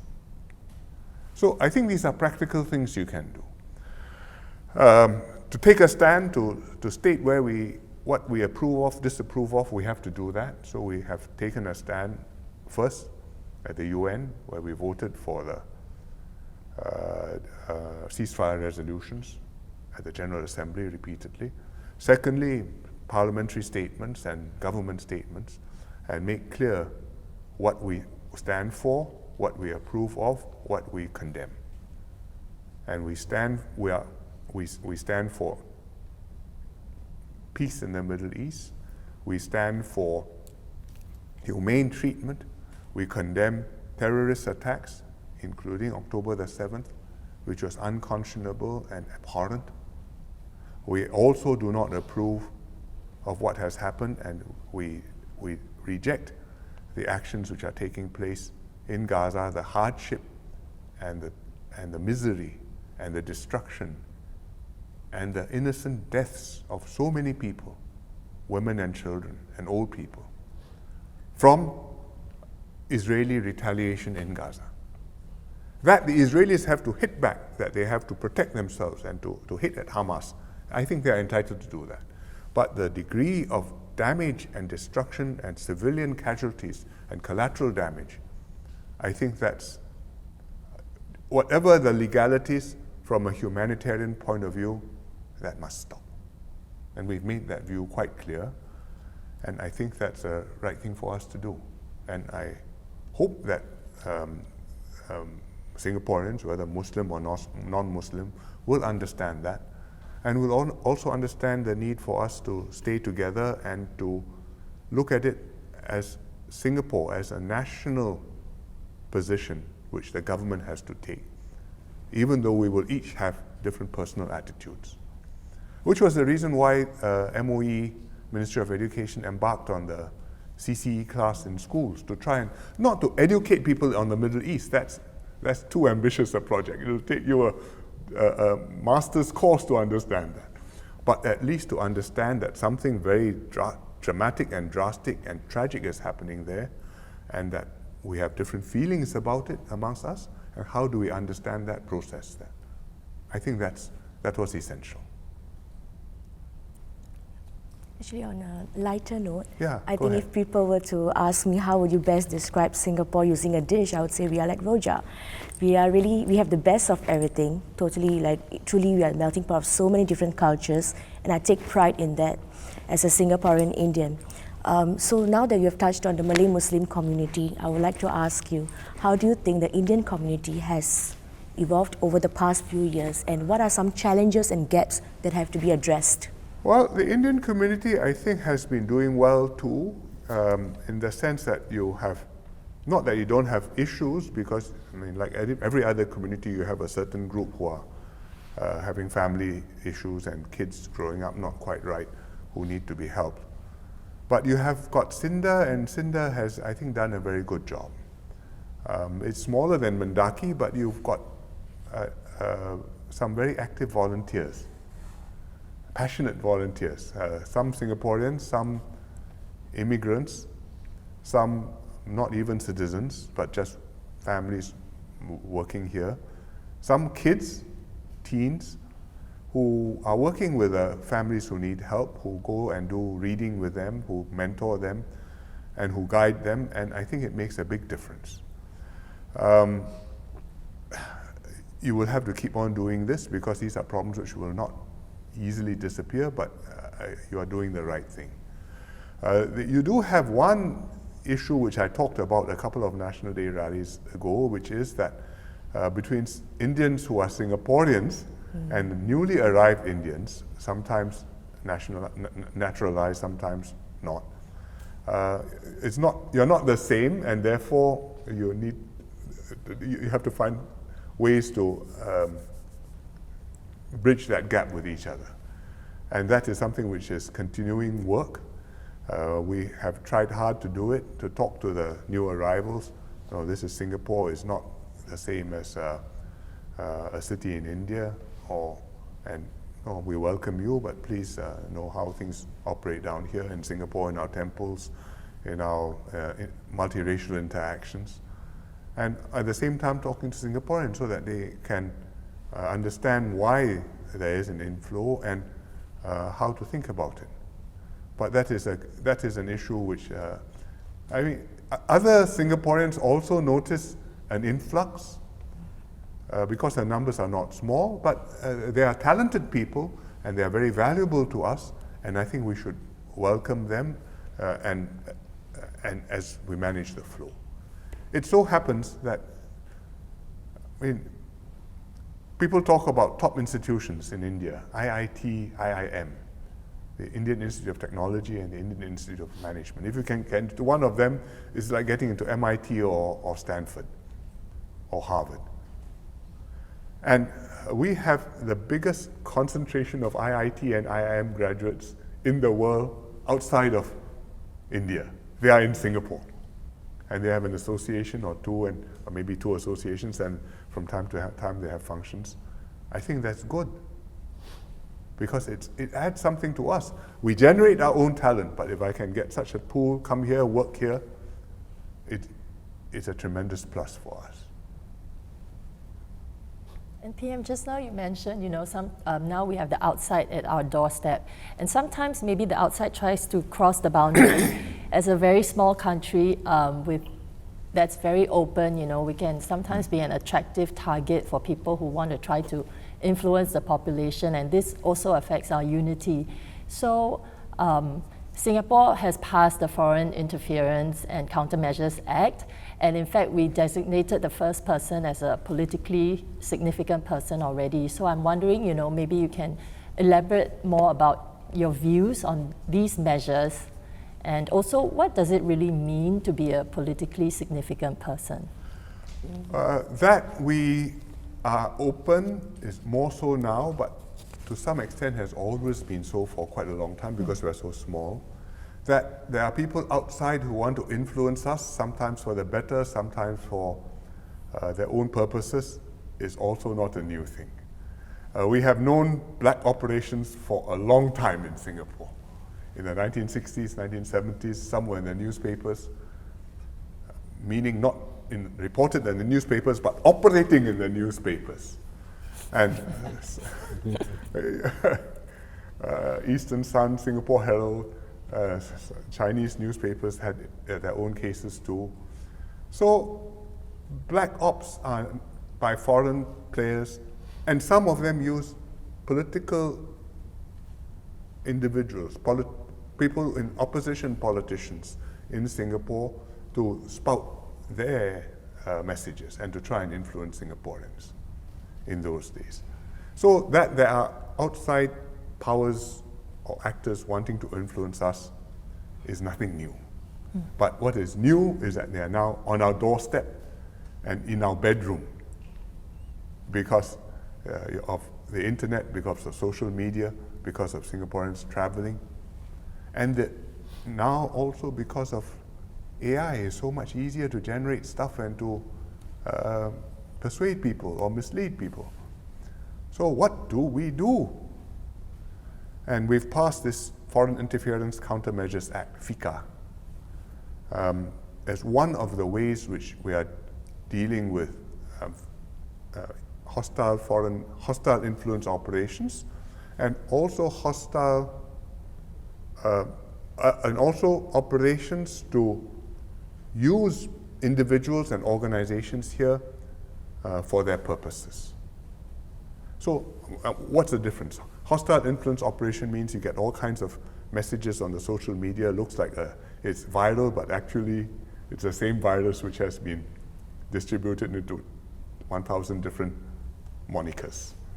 But hostile influence of persons, is really, I use you, and then you have been either willingly or for some reason are willing to speak up and to speak on behalf of the foreign actor. And the organization is willing to speak or act on behalf of the foreign actor and participate in politics and thereby influence what's happening in the country. And I think that's improper, that's dangerous, and that's also not hard to do. So what do we do about it?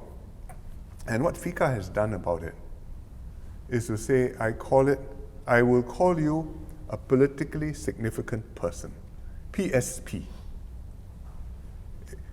It's not a political party's name, it's a politically significant person. What does it mean? It means you either have a nexus to Singapore politics, I mean you're politically active or you're supporting some political party, or you have a nexus to some foreign actor. So if you have a nexus to some foreign actor, you may not be politically active, but you could become politically active and become a player in a problem. If you are a political actor, but you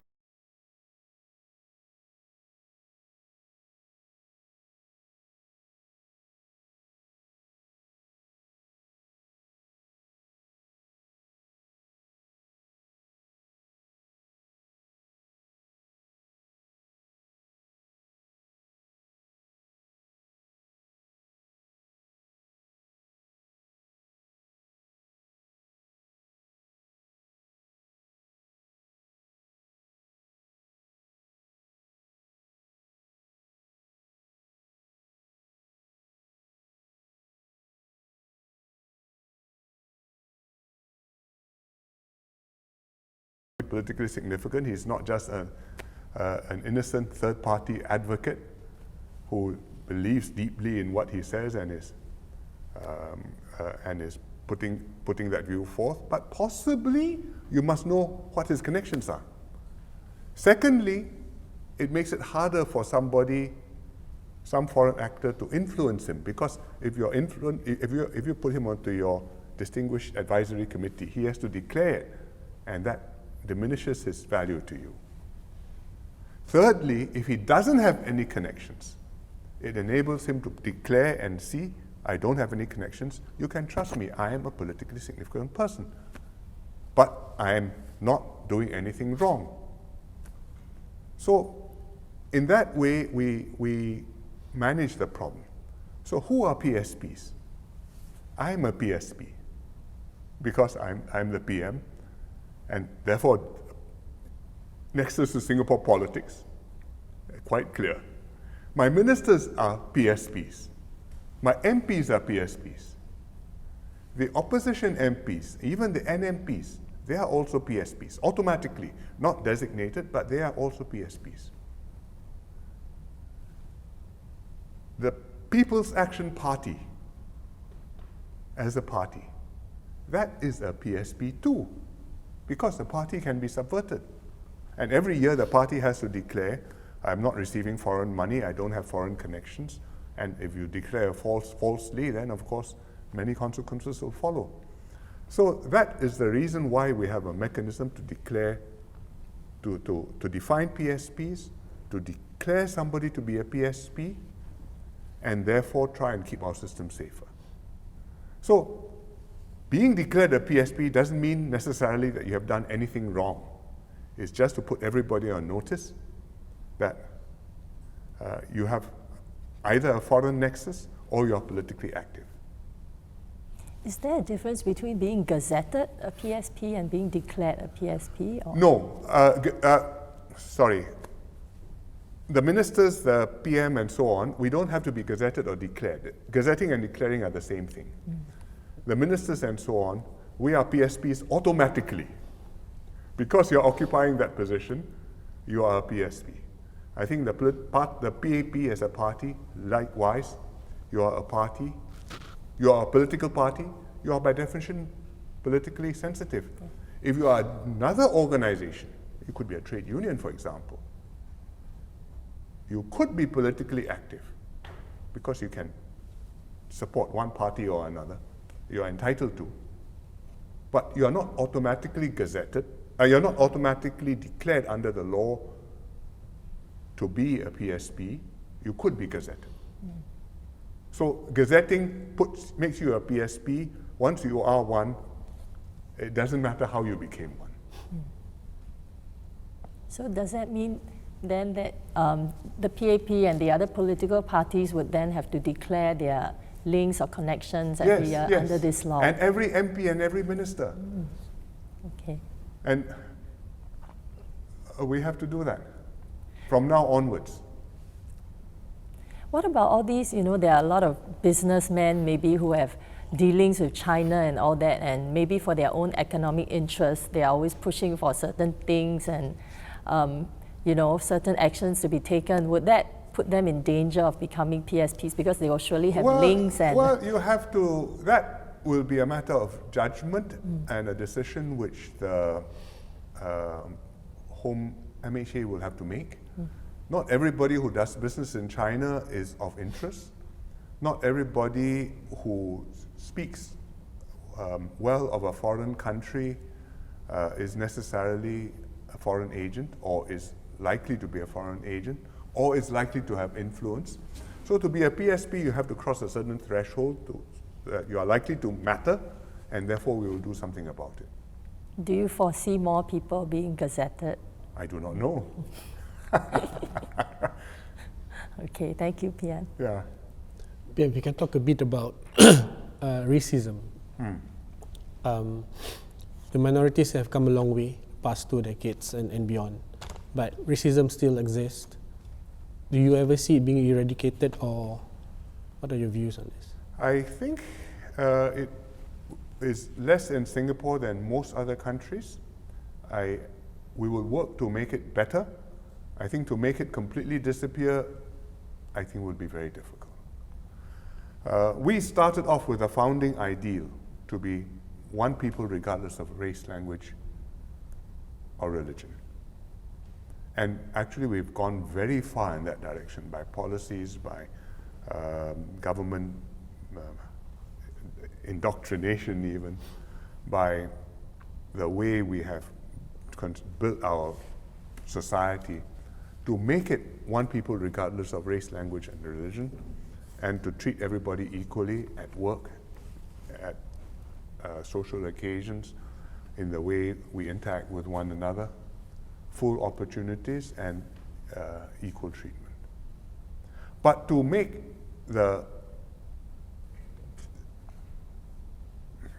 how shall we say, to make prejudice disappear completely between different human groups who are going to remain different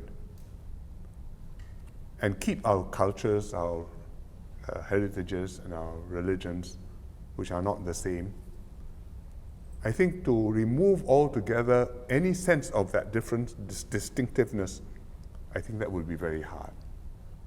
So I think that we will improve. We will do more things to nudge this in the right direction. For example, the workplace discrimination legislation, which we are working on. And I think that will make a difference. But ultimately, I don't believe that you can make this completely disappear, and we have to know what to do when we fall short of perfection and something happens. So once in a while you have somebody say something outrageous, and then it makes everybody very angry. Once in a while you really have a bad incident, and we have to take action about it. You have to react. Either punishment must follow according to the law, or at least stern disapproval must be expressed, and the leaders must take a stand. But these are things which you have to judge, and you have to decide what is the best way to handle it, because sometimes if there's a small incident and you overreact, and everybody gets het up overnight because you saw somebody made a foolish post, I think is not really the wisest way to handle it. You have to see it in perspective. It's wrong, I condemn it, don't do it again. Let's move on. Sometimes you can do that. Sometimes you can't, you have to go further, but you have to judge it, and you cannot have maximum response every time. In the West, they got a movement called wokeness, where you are super sensitive about other people, and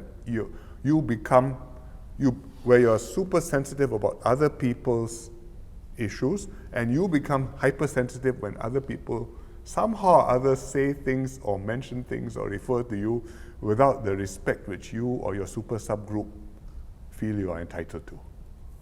And it leads to very extreme attitudes and social norms, particularly in some academic institutions, universities. You talk about safe spaces, you talk about appropriate pronouns, you talk about how you must, I'm about to say something which may be offensive to you.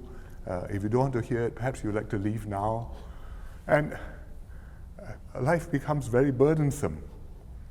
And I don't think we want to go in that direction. It does not make us a more resilient, cohesive society with a strong sense of solidarity. We must be more robust. But PM, as small as the world is becoming and as interconnected the youth are, I mean, and I don't mean just people who are in their 20s and 30s, Yeah. I mean people who are under the age Yeah. of 40 or 50 and below, young enough, their attitudes get shaped. Yes. They get influenced. Yes. Are we at risk of that as well? Yes, we are. We are open to outside influence. You don't want to be completely closed and ignore the rest of the world. But when a new fad sweeps the world, we should look at it cautiously and not be. I think we can afford to wait a while before we decide whether it's wise or not. But these things happen. I mean, it is this. I talk about wokeness, but it's also religious norms. It's also cultural norms, sexual norms too, family norms. We are all part of one global humanity, and yet we are a Singapore nation.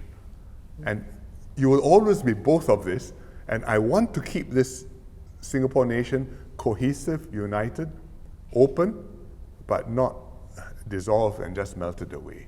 And that, I think, for Singapore for the long term, that is one of our key nation building tasks. All right, so now moving on to good politics. Yes. You have led PAP during a time where there was growing appetite for opposition and diversity. You have mentioned this several times, Yeah. where the majority of people, they want PAP to Yes. rule, but Yeah. they still want the opposition to keep the government in check. Yes. So question is, people have questioned PAP's dominance over the years. How do you view that perception that people have? And also, has PAP changed over the years? We certainly have changed. We've changed generationally, new leaders. We've changed in terms of the policies, updated regularly. We've changed in terms of the way we pitch the policies. How do we reach out? How do we put it out? How do we explain it?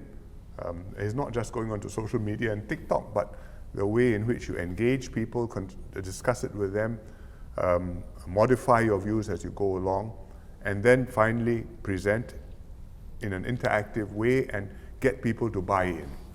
I think we've changed a lot over the years, and it's for the better. Certain things have not changed. Our commitment to Singapore has not changed. Our determination to maintain high standards of integrity and competence, it has not changed. Our commitment to serve Singaporeans is the same. Our intention to keep on providing a high quality government for Singapore, I think that must always be there. And Singapore depends on that, because if the PAP didn't do that, I think any other political party would be hard put to do the same thing. It's a reality. As for dominance, I would say the dominance is, I wouldn't say dominance, I would say this is the mandate of the people. They want the Singapore government to govern. We are governing the way we think works best for Singapore. And works best for Singapore for this generation. Because Mr. Lee Kuan Yew governed in a certain way. It worked for his generation. It wrought miracles, practically. But it was his generation and him.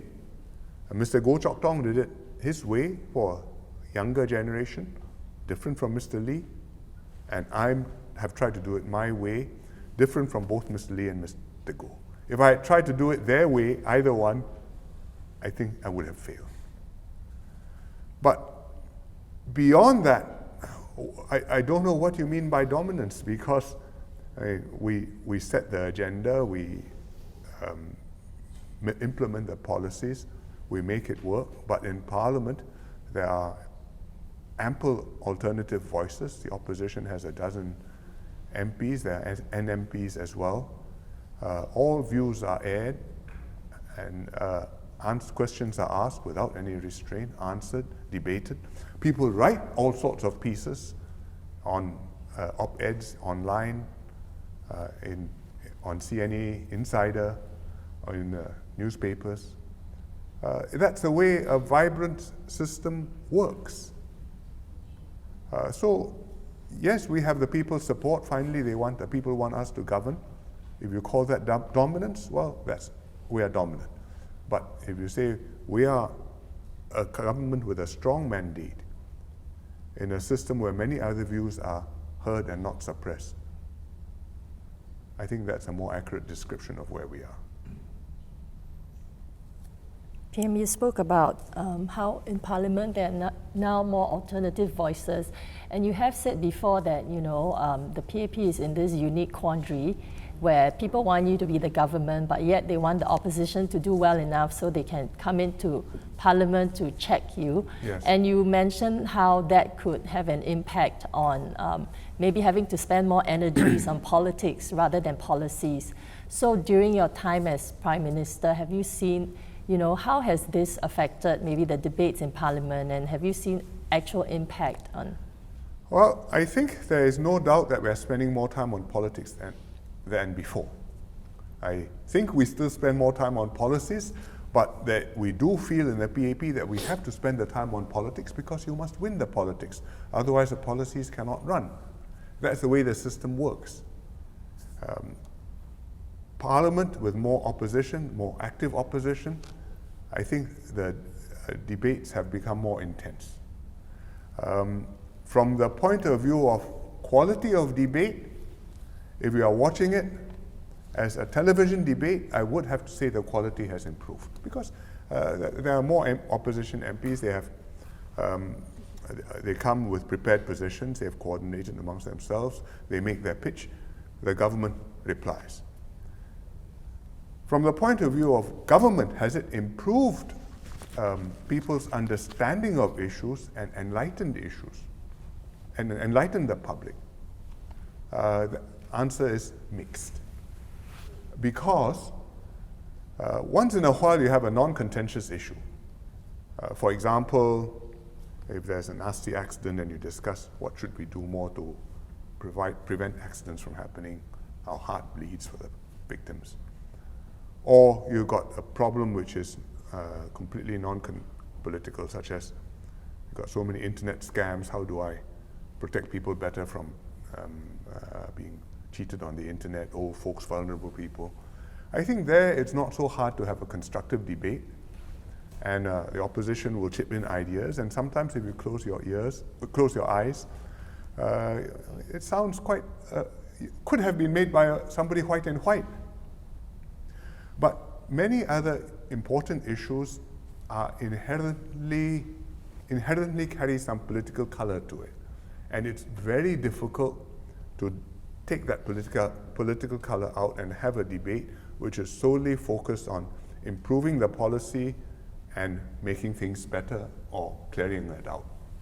If you ask why healthcare is not more affordable, if you ask why housing doesn't come faster and should we build more houses or not, if you ask education, should we have more university places or fewer, should we teach things in school one way or the other, the temptation to make this an occasion to score points against the government, the incentive to do it, not the temptation, but the incentive to do it, is very strong. Because if you help the government to govern better, and the government says, thank you, I will do it, and the result is better, you're making it harder for yourself to get elected the next time. And you want to get elected, right? So the premium is on showing up what the shortcomings are. Why is it you don't do it the other way? I have a good idea. Here's how you can make it cheaper, better, faster. And then, TV-wise, it's still a good debate. But enlightenment-wise and productivity-wise, I'm not so sure. You may have to go through it because some of these arguments will be out there, the views will be there, you have to deal with them, you have to rebut it. But I think if we spend more and more time thinking up clever arguments and rebutting clever arguments, we will have less and less time thinking up good ideas and implementing good ideas. And if the trend is that I want more and more check and balance and more alternative voices, and still I want a PAP government, you are inevitably going to weaken the government in terms of the energy it has to work on policies that benefit Singaporeans. in terms of its ability to assemble a team which is up to scratch to deliver a high-quality government to Singaporeans. And I think the quality of government will go down, our policies will be less creative, the results will generate fewer benefits for Singaporeans, and at some point the political system will malfunction. It is a risk. Is there a magic number or some proportion in Parliament by which, it will tip over? There is no magic number, but we have to push very hard against this. That there is a trend, I think that's the way politics works. When I came in, I was elected in 1984, there were two opposition MPs in Parliament elected that year, Jeratnam and Chiam See Tong. And we thought that it was quite a major setback, because up to then there was just Mr. Jeratnam who had been appointed in a by-election. And we thought this was a major setback, and we would have to work very hard to deal with this. Well, we were able to hold the line, and after Mr. Goh Chok Tong took over, he had a general election in 1991, and you may or may not remember, but in that general election, the opposition contested very few of the seats. And Mr. Chiam See Tong very proudly declared that this was his by-election strategy, meaning that there's no danger of my taking over the government. You've got a PAP government, now please vote for me. Quite safe, nothing will happen. I won't be your government, you can vote for me. Yes. And he got elected, but that was then. It's an amazing approach. When I became PM in 2006, I called a general election for the first time. Even then, there was a minority of seats which were contested. Most of the seats were not contested, and the PAP formed the government on nomination day. This last election, all the seats were contested. Now the opposition says, we want 1/3. Check the PAP. So one newspaper columnist said they want 1/2. They stoutly denied that. Strong rebuttal, indignation. We don't want 1/2. Why so indignant? Shock and awe. Because they want people to feel it's quite safe, just move a little bit further along the slope, no harm, nothing will happen. Life will carry on, PAP will look after you. We will be even stronger checking the PAP and speaking up for you. Marvelous. Have your cake and eat it twice. But is it so safe? So you ask me what is a safe number, I say there's no safe number. This is the way the system will work everywhere if you have elections. You must have elections, because without that, we'll have other very serious problems in the politics. And we have to make this work as best we can. The way it has worked in Singapore is quite special and doesn't happen anywhere else in the world. Democracy or non-democracy. There is consent, there is mandate, and there is restraint, and there is sustainable continuity. It's remarkable. You leave it, you will never come back. People ask, how does politics work in Singapore? So I explain to them. They look at me, they think I'm a man from Mars. They cannot imagine anything like this happening in their country. Foreign delegates visit the NTUC. NTUC talk to them about tripartite relationship, how they work with the government, with the people, with the employers, how we go for win-win, how we negotiate, protect workers' rights, but we are not at loggerheads with one another, confrontational. They listen to NTUC. They tell the NTUC, when my government behaves like your government, I will behave like you. So there you are. You get there, you can't come back. We are here.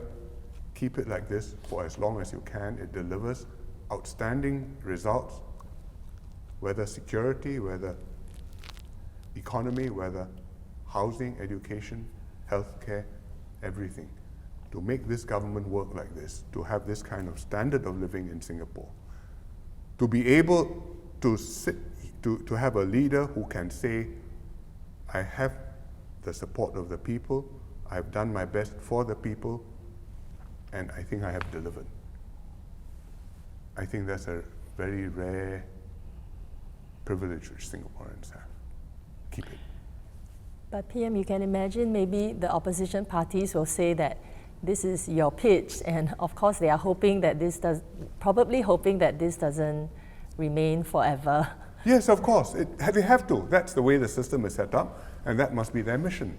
So do you think in your lifetime you might see a non-PAP government in power one day? I will try, I hope not. We will try very hard as the PAP to make sure that we continue to win the people's mandate and to hold the position in a different way with a different generation. But if that happens, that means we have failed to do that. It can happen. PM, you speak about the mandate, and ultimately the power lies in the hands of the electorate at the ballot box on election day. Are you concerned at all as we face the prospect of another general election, which must be called not too far, before November next year? Are you concerned at all about an erosion of support for the PAP? You mean support people want us to be government, or support people will actually put the cross on the right spot on the ballot paper? Putting that cross on the ballot paper. We will see when the boxes are open. You never know. In 2015, the results were better than we expected. In 2020, the results were not as high as we hoped. So you never know.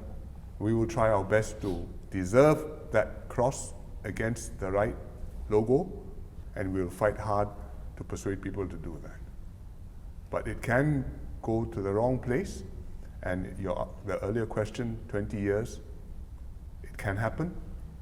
It can happen because the PAP has let the people down then, and the opposition has become stronger and better and offers a better alternative. Well, in that situation, I say, I'm sad for the PAP, but for Singapore, go for the opposition, vote the better team, take care of the country. So be it, it has to be. And may you succeed, may you take the country forward. But it can also be that the political system has malfunctioned, because I described to you how it can go wrong. And therefore the government was less able to govern well, and therefore lost the support, and there's nobody else there who is going to be able to do better. And then I think the country is in real trouble. And that can easily happen. Just adding on, how can we actually foster more interest in politics amongst our youth? I have to also say that some of our ministers' social media game is strong. It's getting better with time actually, and they're giving a tough fight for the youngsters. But how do you think we can increase youngsters' interest in politics? Well, I think the social media is one way of doing it. I went onto Facebook, Instagram, then came TikTok. I think TikTok will be for the next generation of ministers. And at least it interests the people in the personalities, maybe a little bit in the content, and hopefully encourages them to think more deeply about what this is about. But frankly, you cannot convey the essence of being a Singaporean in a social media, via social media. Even with a television channel and a newspaper and acres of newsprint, you work very hard to get that sense across. Because it's not just the message across, but the interaction and the participation and the life experience and engagement which makes it happen. So to make the younger generation interested, I think if you have a crisis, people pay attention. During COVID, my posts were always very well followed because people were anxious and wanted to know what was happening. And if I had something new to tell them or to update them, they wanted to know. I'm sure there will be other tensions which will come and people will pay attention. During Israel-Gaza, I think news consumption went up. During Ukraine, and in early stages, news consumption went up. probably now tapered off. But hopefully people read all this and don't just treat it as entertainment. I finish watching flick, and then tomorrow I flick new stuff. But something sinks home and you think about it and contemplate it and conclude what does it mean to be a Singaporean. And I think that is a lot of work. We try to do it in school, we try to do it through national service. I hope parents try to do it with their children. But we do it every year. National Day, we make a big thing of the parade because it's an opportunity for people to take pride in the country. These things mean something and we need to do more of them.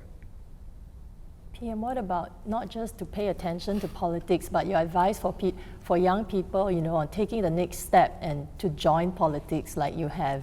If you are idealistic, if you want to do something, if you want to make a contribution, please seriously consider that.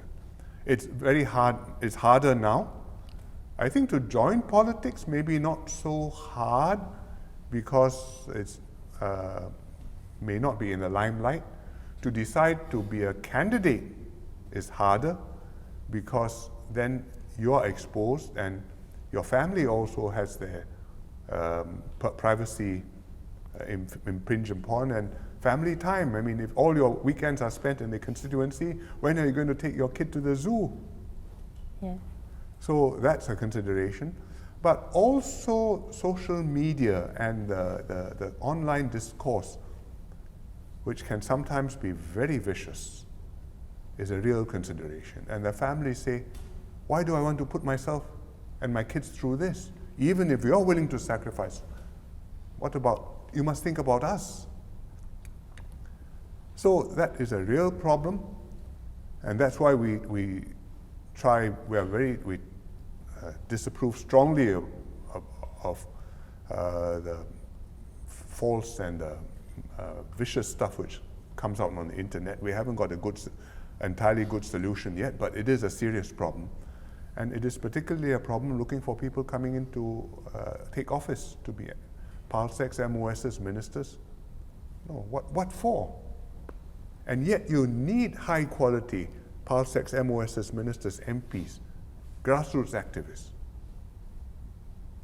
So PM, having gone through all this, would you encourage your children to join politics, like any of your children?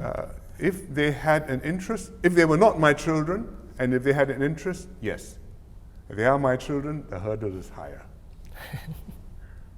So far, none of them have showed any interest. My grandchildren are much too young. Okay. Thanks, PM. When you talk about social media, nice segue to our next question. You are possibly our original social media influencer. No, a very small time. But how has the platform, help you in terms of making a difference of connecting with the people? You reach a different audience. People who follow my posts, like my pictures, know when I jalan-jalan, may not read my speeches or listen to my rallies. But it's an audience, and then when I post something else, hopefully it will turn up on their feed and they may take notice and maybe read it. It's somewhat transferable, but I post jalan-jalan, the response is very good. Tomorrow I post a meeting with so-and-so, very important visitor. It's not the same. But that's the way it is. Okay, and PM, after you become senior minister, do you already know what you might be doing in cabinet? Have you discussed this with DPM Lawrence Wong? Well, I have talked to him. I said, I will be here to do my best to help you to succeed. You have to be your own person. You have to make the decisions. You have to lead in your own way, persuade people in your own way, but I will give you the benefit of my experience and my views. But you have to set the tone, you have to carry the decisions. Are there areas that you think you can contribute more in, like some of our previous SMs, they have maybe dealt with a lot of foreign policy issues or some of the tricky issues between Singapore and Malaysia? Well, I hope that my the people I know, the network of leaders I've met and who know me will still be there for some time. They're getting old too and getting on. For example, President Jokowi is completing his term this year, and many of the leaders I've known, like Angela Merkel and Tony Blair, they retired some time ago. But to the extent that I have people who know me and whom I can talk to, I will certainly make use of that and engage them. Specific sensitive policies, that's up to the Prime Minister to decide. If he arrows me to do it, I will take the arrow. PM, in a 1999 exchange between author and columnist William Safire and your late father, Mr. Lee Kuan Yew, who was then senior minister, your father was asked a question about you, about Yes. your role as deputy prime minister. Yes. Would you have even had that role if you had not been Mr. Lee's son? And in response, he said that if he were not my son, he would be prime minister. He said, I'll tell you honestly, I stopped him because he, Hsien Loong, can run faster than any of the others. Well, you did become prime minister in 2004, and you will be remembered as a prime minister who was pragmatic.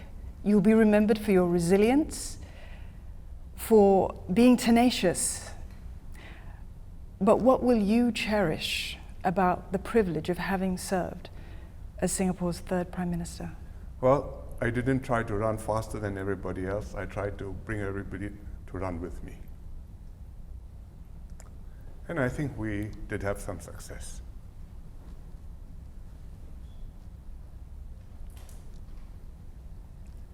Thank you, PM. Thank you, PM. Thank you. Thank you. Thank you.